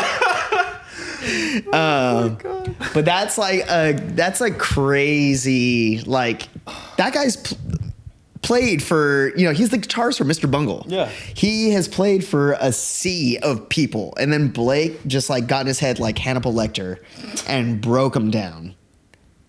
Like Blake is the person that's going to be able to do it. My best friend. I never want to meet Blake. I hope you do. I hope you do. And you know, like, I can't wait for him to be on the podcast, but you have to be sitting next to him. It's hard because, you know, like so I think the last time we spoke, he was living in a van, and then he bought my dad's RV off of my dad, and he was like living on the side of the freeway doing his TikTok thing. I think he might have deaded the account, but he like got a lot of attention on that. And I don't like TikTok, but I'm like, I give Blake my full support because he's one of my most creative and best friends. But he has recently settled down. He has a kid. I haven't seen the guy in a really long time. Our schedules don't really agree to be able to, like hang out or see each other. But like, if there's something that I'm the most thankful for, it's just like that guy. We were able to connect and do some really creative shit. And if it wasn't for him, I wouldn't be able to do what I'm able to do now, you know, like he facilitated that for you. Yeah. And, as far as like, I never thought that I would be able to, like I was going to be a drummer that'd be able to play in a band. He made you feel comfortable with yourself? Yeah, but it's like it's not so much like he made me feel comfortable with myself, but I was able to relate to him. He's like a huge Ren and Stimpy fan. He's like into just like. Did you ever watch the Spike TV Ren and Stimpy? It was the shit. Adult stuff. It was absolute shit. Like I loved it. So here, good. That's the only Ren and Stimpy I knew growing. See, this is what I was watching when I was a kid at my dad's apartment. John Kay. So he got like canned from Ren and Stimpy after the first season, and that's when Billy West started doing the voices for Ren and Stimpy, and then I got canned from Nickelodeon.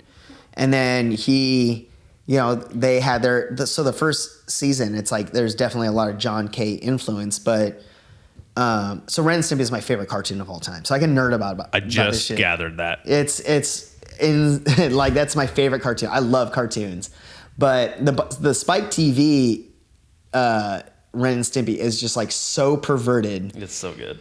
It's like it shows because like John Kay was like grooming young women like he was like he had like a 14-year-old girlfriend that he was. Oh my God. Oh, I love the Spike TV, the perv show. Yeah, but he was like grooming like a 14-year-old intern to be like an animator for the show, and was like advocating that in his cartoon to like date this like 14-year-old girl, which is bad. Yeah, kidding. It's really fucking bad. Thank you for clarifying. But like he created a lot of genius in creating something like Ren and Stimpy. So it's like like with Michael Jackson. Michael Jackson is one of like my favorite like artists of all time. It's like separating the art from the artist. Yeah, absolutely. Like absolutely. I love the things that they did, but I also really fucking hate the things that they may or may not have done allegedly. It's even more difficult when the person's really good and their art is shit. Yeah. Is separating the artist from the art. Yeah. Because it's like, sorry, dude, that's awful. Get away from me. Well, it's easier for me to separate because I'm just like, oh, the art sucks and that dude is like, he's all right, but I'd rather separate the person from the art, enjoy the art, than just have like a person that's super cool, but they just have this insufferable art around them all the time, whether it be music or movies or TV or paintings or something. Yeah. But there's a lot of bands that it's like, fuck, it's not really like my cup of tea, but it's like you're a good enough homie that I'm gonna go and maybe buy a shirt. I'll go and check out your show. It's not my cup of tea whatsoever, but it's... Dude, people who support my podcast, thank you guys. Yeah. It's super cool. Thank you for listening to me. I gotta have guests on, otherwise no one would listen anymore. Yeah. Well, thank you for having me again, man. Yeah, I appreciate this long drive to Lompoc for you to have me on here. Yeah. I'm just kidding. I'm a driver. Okay, that's all I do is drive, and this is a short drive. I figured. Yeah, to me, it's a short drive. I did it all the time growing up, and then like I used to work in Santa Maria. Mellow. Super mellow. Yeah. I don't like when the service and like my music cut out by the bass, but other than that, totally fine. Yeah. What else? What do you want to talk about? Talk to me about something. I don't think we have to push, but I did take a couple notes just in case because we mostly organically always get to talk about these kinds of things. So the notes are really like a secondary fallback kind of thing. Excuse me. Oh my God. Well, you said you love cartoons. Yes. What about movies? Are you a movie guy? Because I was a little worried. You said you didn't watch these movies, but you did. And then I'm a fucking movie nerd. I used to be heavy into film when I was in high school, but now it's become a time thing. Where It's such a time thing. It's such a time I can't thing watch that- movies ever. Yeah. So me and my girlfriend just watched The Godfather for the first time not too long ago. Really? Yeah. And my buddy Blair, he's like, the second one is better than the first one. That's what I just said earlier, yeah. And what is it on? Is it on Amazon or no, it's Paramount. And it's we watched The Offer, and that's like about the making of The Godfather. It's a great series. Like I was so sad when it was over. It's a great show. But Paramount, you have one of those weirder like B, not B, but like the less thought of streaming services. You look very defensive right now. I'm just gonna say. I borrowed the password from a friend, so it's like not like I bought it or anything. Dude, but there's some good shit on there. You know what's funny? Me and my ex do not talk anymore. Not very good terms. We both still have like all our streaming profiles, and I think that's she still uses it. I still use it. So I think it's that's like healthy, we though. may not talk anymore, but no, fucking Hulu is staying. Yeah, bitch. that's like an unspoken shit. It's like, That's so and weird. then It's as so time goes on, it's like, hey, so what do you want to do about this Hulu password? Yeah. It's like, hey, if you have a Hulu password, like I'll happily take that. We're looking for Hulu and we're looking for HBO. So, because I want to watch Sopranos again. So, like, I'd happily do it. If you got those passwords, I'll gladly take them this way. Fuck yeah! It's kind of awkward because like I'll go want to watch a movie with my lady now, and I'm like, just ignore that name right there on the profile. We're hitting Dallas's profile. like I think a lot of the we're adults, but still. I think what my girlfriend Hannah says is like a lot of the passwords that we have for her accounts is like she tactfully acquired these passwords. So Like, I had to suck a dick to get these passwords. We're keeping the fucking password. it was marriage, like that was her alimony. It's just like it's like, all right, so I was married to this person for that long. These are passwords that I earned, and I'm like, all right, well, I'm reaping all the benefits, like John Lovitz from Wedding Singer. So like, I'll take that. But as far as movies go, before I tell you my favorite movies of all time, tell me your favorite movies. Oh, that's really difficult. It's more of like a mood thing, like what I'm feeling in that kind of time of the year that I can really answer that.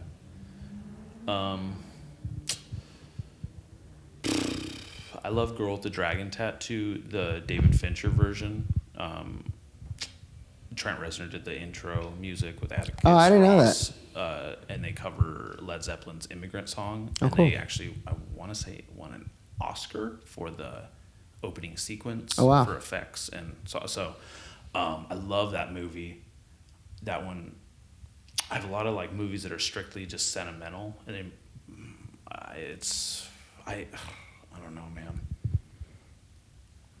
Fight Club pops up there, but that's less and less as time goes on. It was just the movie I think I've seen the most, Right. hilariously enough. All the cool things about what the character likes about Fight Club is similar to jiu-jitsu, of like, like all the noise and volume in life gets turned down. Nobody can fuck with you. You feel so good. Like, when you see someone with cauliflower ear out there, you like, give them a little nod. You get it. Like, Oh, yeah. It's totally like it's this weird parallel in relatability, and not just like weird, edgy, like white guy in modern America type thing Yeah. that it is for a lot of people. One of them is Stoker with Mia Wasikowska, the one who played Alice in the new Alice in Wonderland movies. I never saw them. It's like a horror, not a horror, it's like a thriller, and that is always up there in rotation. One of my favorite movies, Bronson. Oh yeah, Of course, it's good, but there's certain. It's crazy how much that dude actually looked like the real Bronson too. Yeah, I actually have his autobiography right here. You do just have it right there. Oh, you have two of them. Oh my God, dude, that's crazy. Yeah, that looks just like him, dude. He was wild, man. That was a scary ass man. He's probably still pretty scary. He's still in prison, he renounced his life of violence, changed his name to Charles Salvador in honor of Salvador Dali, and he just does art now. Wow. And painting and stuff.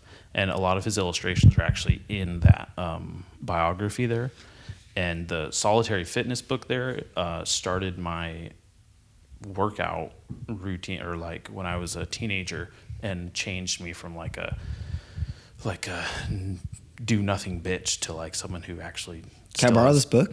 Yeah, of course. I'll bring it back, I swear. Sure. You're not even the first person to borrow it. It would be great. Sweet. Yeah, absolutely borrow it. It's fantastic. It just like strictly calisthenics. It's about him doing all of these workouts in his fucking cell, right? His cage, you know, where he's like, I don't have weights. I can't. They don't trust me with workout equipment.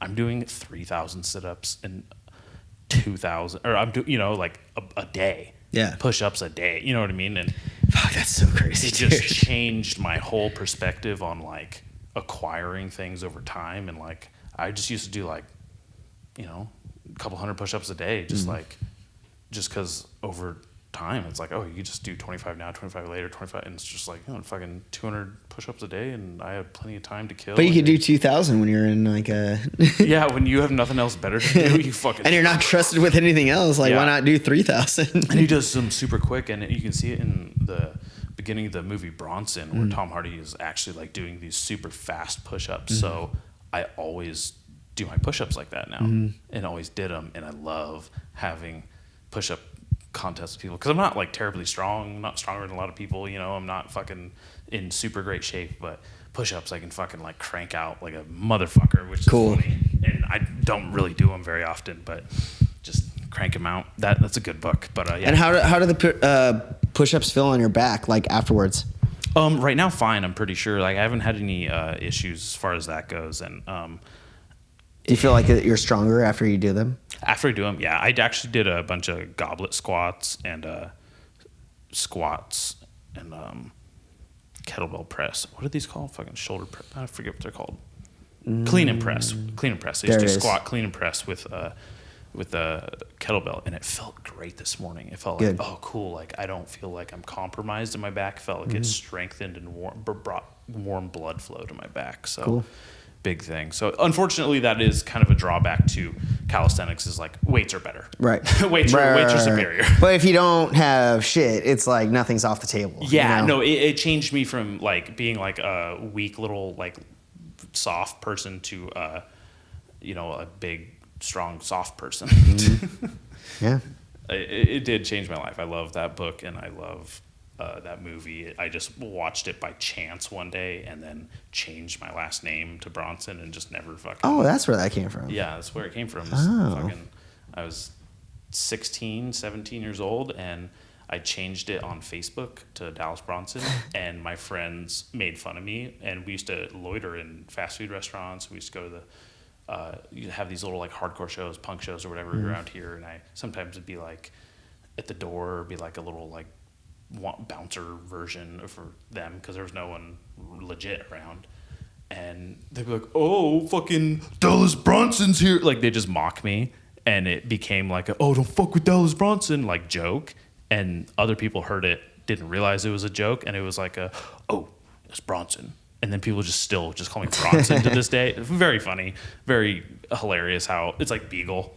Josh Beagle, Beagle-oneism, like just like, oh, you look like that dude, and like you are the dude. Yeah, Beagle. Yeah. Yeah, it's like Josh who? Yeah, exactly. Like, who was Josh Beagle? Yeah, exactly. So that's kind of that's cool. What about you? Favorite movies? I could tell you right off the bat that I lean into a more comedic. I don't like comedy movies. I enjoy them. I'm always looking to laugh. So that's beautiful. Cable Guy is my favorite movie of all time. Number one. Favorite movie of all time is Cable Guy. But it's a dark comedy. It's Me, not Myself, just, and Irene is one of my that's favorite. That's a great one. Like Jim Carrey has done some great things, but Cable Guy is... So the year before Cable Guy came out, The Mask, Dumb and Dumber, and Ace Ventura came out. So those are that's a big year for Jim Carrey. And then Cable Guy came out, and it didn't get good reviews. But I remember when Cable Guy came out, I was 8 or 9 years old, and I loved that movie right off the bat. I've always wanted to go to Medieval Times. I've never gone. That's so funny. Next month is my birthday, and I'm going to Medieval Times for the very first time. I'm doing the whole Cable Guy experience. Like, I'm looking forward to it so much. I'm so fucking excited because I mean, Cable Guy is my favorite movie. Like, I love it. The Andy Dick scene. It's like Andy Dick's in that movie, which is like fucking crazy. Which is wild. It's like it's an all-star cast, but it's so good. But other movies, let's see, like if I'm outside of the comedy realm, like Silence of the Lambs is one of my favorites. Like, I love that movie. I can watch it over and over and over. Absolutely. But if I want to watch like something stupid, like beginning to end and rewind it and watch it again, I could watch Tenacious D, Pick of Destiny. I could watch Orgasmo. I could watch like all these like movies that just make me laugh like so fucking hard. What is it about like growing up? Like, did you just have a nicer childhood, or like where like you can enjoy goofy stuff? Because like when I see goofy stuff now, like I have to be in the mood and I have to really set it up and facilitate it. And I get so like, I need, like, if I have a movie on before I go to sleep, gotta be murder, death, violence, mayhem, bullets, got like something dark going on needs to be happening, because it was like, oh, life's kind of shitty, but at least that shit's not going on. I can sleep very peacefully knowing it's not that bad. And it was always just like a great like dispersion and decompression. Yeah, I mean, going back to my childhood, like I grew up with a awesome family. Like my dad, he worked in law enforcement for 30 years in the city of Santa Maria. My mom, sweetest lady. Like I have a younger sister. I had a great upbringing. Cool. Like everything was great, you know. Good. But that makes me happy because it shows that like if you love and nurture someone, they're gonna come out as a cool person. And you know, like with a lot of people that are pretty anti law enforcement stuff, there's some good people, and I look at that like people like my dad. That's like I think he got to leave the his work with his head held up high, and nobody could really say too many bad things about the guy. He knew how to talk to people. He got to help a lot of people. He got to, you know, like work on a lot of cases that just like really changed a lot of people's lives for the better and stuff like that. And there's a lot of people that don't like law enforcement. It's like, but they don't like the idea of it, and they don't like these fringe results you get on viral videos. But from the most part, every experience I've had with law enforcement outside of their job is these are normal, cool people, and the byproduct of their employment isn't the whole of them, isn't all of them. Like, and it would be such a dumb sweeping generalization, and it usually is people who are just like painting, like it's like that's just like that's like saying all Starbucks baristas suck. Exactly. And I've met so many cops that I'm just like, this guy's acting like an asshole, man. Like, and I'm just like, yes sir, no sir. You know, like getting busted for skating at a spot that you're not supposed to or something. And I'm being respectful, and it's like, oh, you've never talked to a police officer before, have you? And I'm like, actually, my dad's a cop. I've been living with him for the past my whole life, my entire life. It's like, oh, and maybe their demeanor will change, or maybe it won't. But it's, you know, like living with a cop. I've had, you know, like learned to talk to other law enforcement. I'm not trying to ruffle any feathers. It's like, dude, like I'm not trying to fight anybody. It's just learning how to talk to people. But there's a lot of people that are out there doing good. You know, like I don't like and the people who are doing it now really want to be doing it because there's such a stigma culturally around it. Oh, for sure. And it makes it so much more like admirable and interesting. And I fortunately get to got to interface with a lot of them in jujitsu. A lot of sheriffs. Oh, a lot. Yeah, people, a lot of them are mostly doing them too. CHP, which not a real cop, but whatever. They're hall monitors. That's fine. And I, like I'll back whatever they're doing, but of course I'm not going to back anything that's like not right. And other cops are not going to back whatever they're not doing is right. It's like, dude. But it's the internet is just ruining, and you're seeing a lot of bad things on the internet for bad cops doing bad things, and other good cops are being like, yeah, that cop was like there's good cops doing good things beside the internet too, and I get to watch a lot of those. And you can watch cops shoot people who needed to be shot, even if that's the genre you're looking for is police shootings. But the internet's which isn't the entirety of it either. But the internet's going to show like the little parts of like like the little parts of them just like shooting. Oh, that person was unarmed. It's like, well, you didn't see what that person was doing before. He's unarmed because he left the knife in the lady. He just stabbed this person, and then like they're chasing after this person that's at large right now. It's like, but it's great that there's people who are willing to dress up, go put themselves in a situation that I wouldn't want Joe Schmo at the fucking laundromat trying to correct with his fucking sidearm. Sure. You know what I mean? For sure. So I guess going back to what we were talking about, it's like I had a pretty dope upbringing. Like I had a family that showed me a lot of love. My dad worked in this job, a really wild job where he was, like early cop in Santa Maria too. Santa Maria. It's a strange hotbed for stuff on this beautiful Central Coast. Yeah. Oh yeah. Stuff that like people don't talk about. And he was a detective, and he did like all this. That's cool. He did all. He was like lead investigator for like a lot of shit. Cool. He probably worked with SWAC. I'm forgetting his name right now, but the Dragon Slayer was his name. Detective. Anyway, it's not important. Maybe. I'm sure. My dad's like the mayor. He knows everybody, dude. Like he really knows just like absolutely everybody. I love my dad. We still go surfing when I'm able to surf, and he's surfing more than I. Warms my heart to see when you post about it and stuff too. Yeah, he's a great guy. My dad was just here yesterday. Not to throw it in everyone's face who doesn't have a good relationship with their dad or a dad anymore. I showed him my grandfather's obituary that I had, and I was like, oh, we were talking about my grandpa and stuff, and he had broken an ashtray that his brother had gotten for them at his house, and I was like, oh, I have grandpa's last pack of cigarettes right here. Grandpa was a big smoker. He died about 10 years ago, and he had this carton of cigarettes in the drawer where we kept scissors underneath the microwave at my grandparents' house. I knew where it was, always knew where it was. I was about 17, 18 when he died, so I was like, okay, I'm going to take these. These are like sentimental, valuable. It was just like, for whatever reason, that's where my mind went. And I pulled out his obituary, and my dad had never seen it. Oh, wow. And it was really cool to like give him that and have him read it and he got a little teary-eyed, and I was like, fuck yes, winning today. Yes. You smoke any of the smokes? No, they're still unopened. Oh wow. Yeah.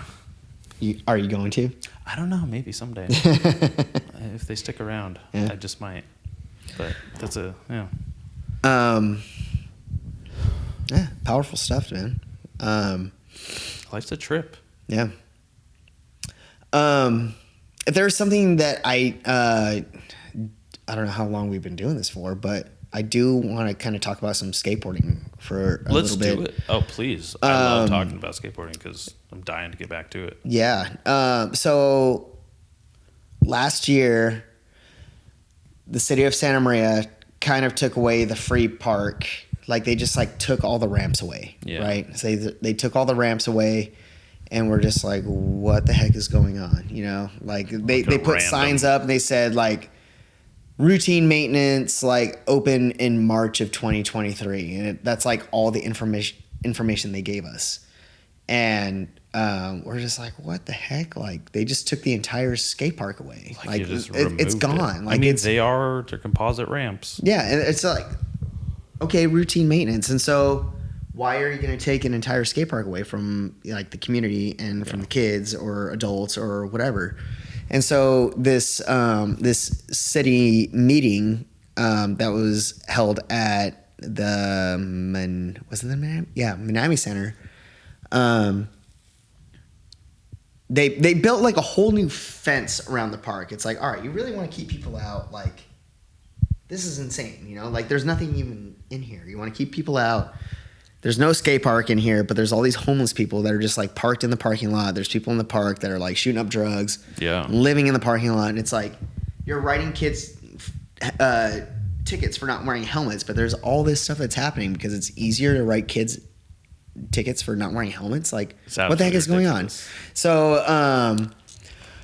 So we heard that a City of Santa Maria meeting was happening at the Anatomy Center, and so it's like, all right, like whoever's available. I think I took a day off of work. I'm like, whoever's available, like show up to this meeting. Just show up. So like me and Dan Pankratz, we will occasionally meet like once a week, and like I have a whole notebook thing like full of things like talk about, and so. There was like maybe like 25 of us. And so like we spoke, they gave us 3 minutes in this open forum to like talk about it. We made a lot of like reactions to the commissioner and just like powerful people with the city that are just like, oh, like this is really empowering that all you guys like showed up to this meeting and blah, blah, blah. And so we're like trying to communicate on like how to make like the skateboarding scene like better, like because look at everywhere around us. Like Santa Barbara is building their 3rd skate park, right? So there's Goleta, Santa Barbara. I think Carpinteria is opening up a new park. Yes, like they're talking about it. California Skate Park is doing that one as well. Wow, that's See, that's crazy. So like the city of Santa Barbara, that's 3 skate parks.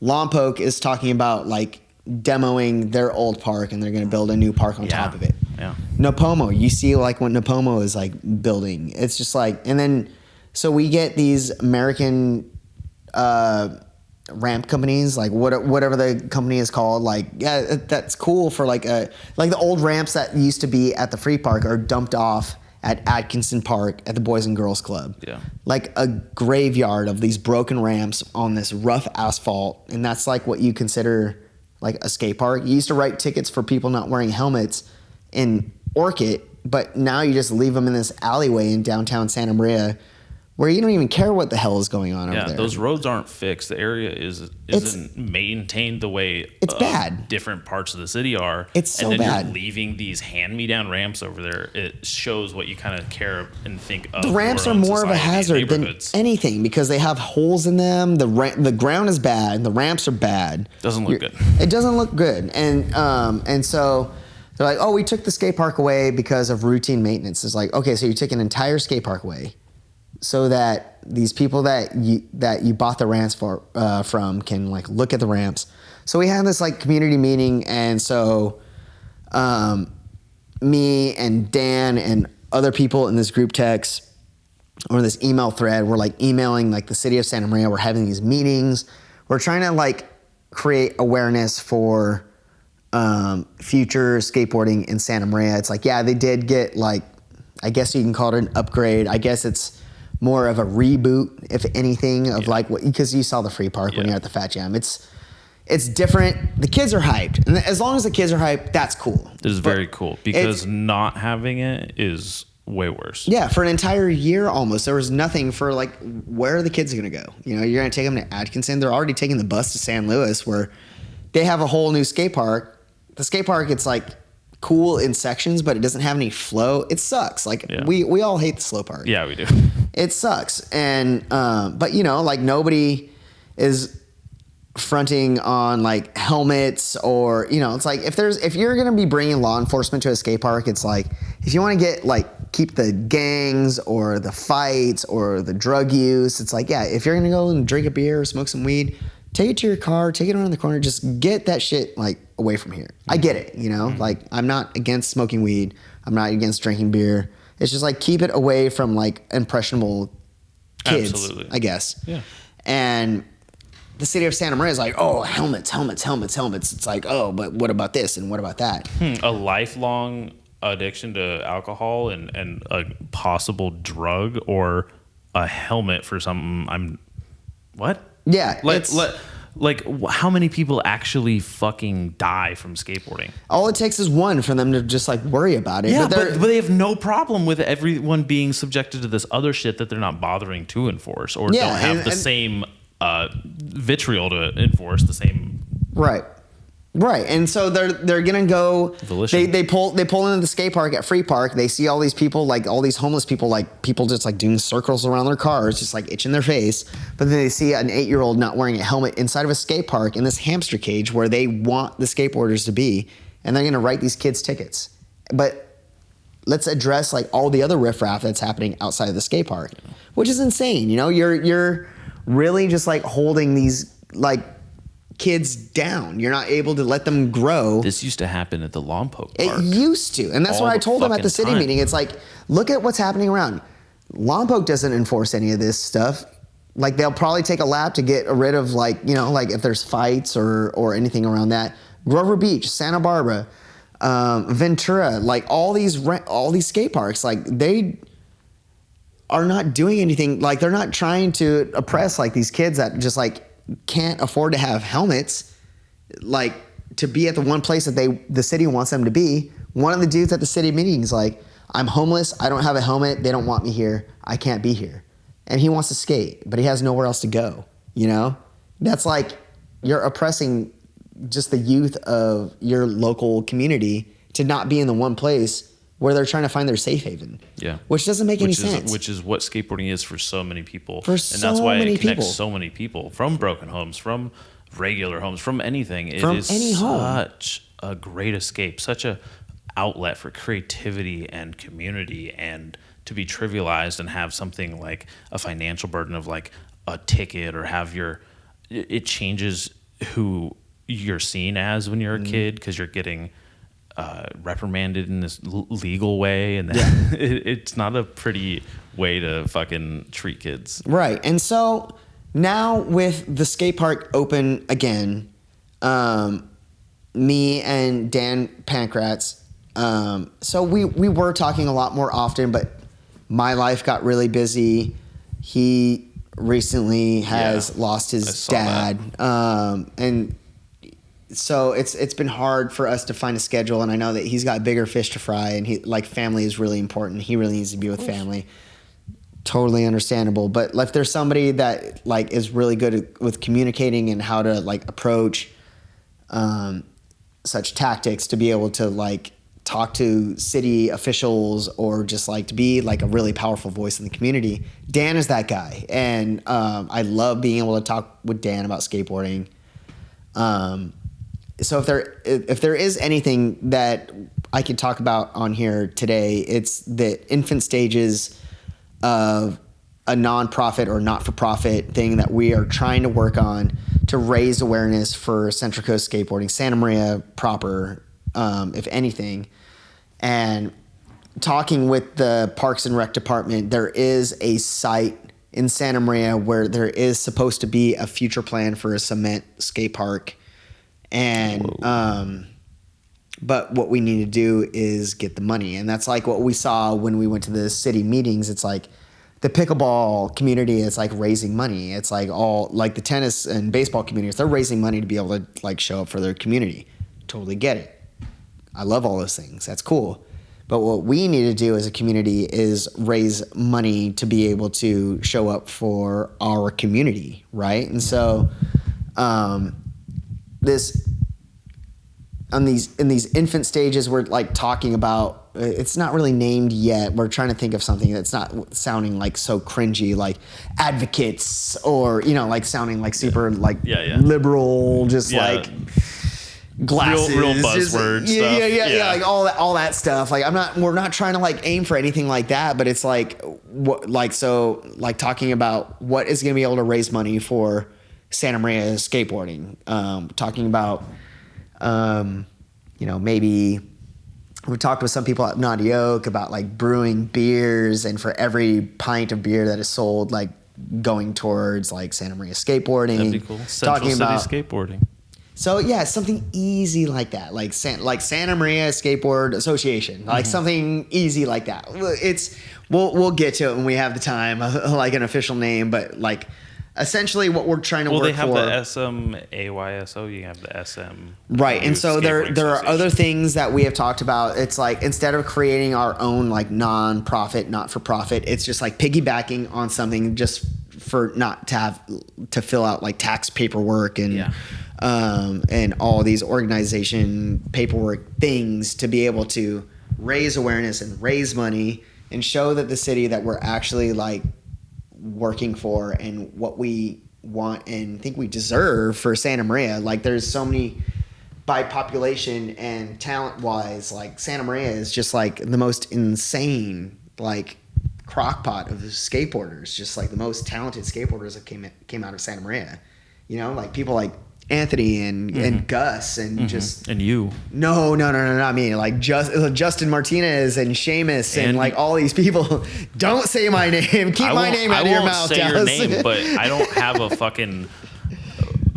They don't have a 1 in a million for no reason. Oh my God! I said it, you stupid bitch! No one said I couldn't. Said it again! Ah! Anyways. Okay, I'm just kidding. Okay, All we got that out of the way. Yeah. But yeah, it's like, but no, don't get me wrong. You suck now, but but you know, just talking about how are we going to raise the money? Let's talk about. Let's all get together. Let's all get these ideas, and how are we going to like get money into this foundation that we are talking about getting to show the city that we actually care and to bring a skate park to the city of Santa Maria that we deserve. You know, like I think that's what we are really wanting. And whether it takes like 4 years or 10 years or make it happen. We just got to make it happen. Because, I mean, me at 40 years, like, what am I going to benefit from a new skate park? Yeah, it'll be cool, but it's going to be for the kids. You know, like what the new generation. It's something you wish someone would have done for you when absolutely. You were that age. And that's exactly why I'm thinking so emotionally about that Nipomo skate park is how much my life was spent in driveways and in McNuggets driveway and things like that, just like not being able to actually have like an accessible skate park except maybe on the weekends if Kale and Luke's parents let me go with them or something, you know, like skate park would have changed my life. Absolutely. Would have changed my life for the better, even greater than the way skateboarding already did. Yeah. Kids who get to have a skate park around and get to skate there might not know that not having one and still wanting to skate or having that is a kind of a level down. Yeah. It's a step down. And to have such a great level up and to have such a great company like California Skate Parks to make it. Yeah. Awesome. Yeah. Fantastic. I don't see why we can't have that. You know, like why can't we have that?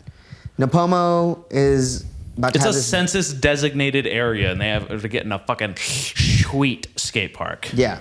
It's like, look, Nipomo's getting a dope skate park. Lompoc is talking about like building, like Lompoc is one of my skate plaza. A new skate park that it's like, dude, like Lompoc is one of my favorite. Me and Justin were just talking about. This is one of my favorite skate parks of all time. Like I love Lompoc Park. I love it. You guys are fucking crackheads, but okay. But you fit right in. We like what we like. Yeah, I get it. We like what we like. I skated it my whole life, and I want to blow it up. I can't wait. I love that skate park, man. It's so great. We should go. We're going. Around. We're going after this. We're going. Let's cut it off pretty soon here. Let's do it. Yeah, for sure. But it's like, why can't Santa Maria have any of that? I don't know. You know, like why can't we have that? I want Santa Maria to be known for something other than the Michael Jackson case and having the most Honda Accord thefts and you know what I mean, like or Civic thefts rather. But you know what I mean. I absolutely am right there with you. It's a well-deserving spot. While you know, like anybody who's listening, if anybody wants to just pay close attention, keep their ears to the ground on what is going to be happening with Santa Maria skateboarding, if they want to contribute any ideas. Or when time comes to, you know, bring money into it, however they can, whether it be $1 or, you know, like however we're going to be raising money and crowdfunding. Just have a radar up for it. Yeah, yeah, totally. And so like what they're asking for is $1 million. It's like, if you want a new skate park, $1 million. If you guys raise half, then we'll match it. Okay. So very realistically, the skateboard community can raise $500,000 for a skate park in Santa Maria. Yeah. I don't see why that would be like so out of range. You know what I mean? Like we could totally do it. We are going to be making, you know, like a new proper skate park in Santa Maria proper. And that's the goal. And that's what I'm going to be working really hard towards when I am not working my 9 to 5, you know, like I'm really busy in my personal life, but if there's anything that I'm gonna be working towards in my outside life, it's going to be towards skateboarding because that's what I know the most about in my own personal self. And all I want to do is be able to upbring people that want to do that as well. That's lovely. That's very beautiful. I can't wait to help contribute and support this. And you guys can come on anytime to promote it. Yes. Ben, thank you for coming back to the show. I love you, man. Dallas, thank you for having me. It's been a blast and happy to do it again. Episode 3. Let's run it back one more time. We'll do it. Let's go cruise around. Boom, boom, boom, boom, boom, boom, boom, boom.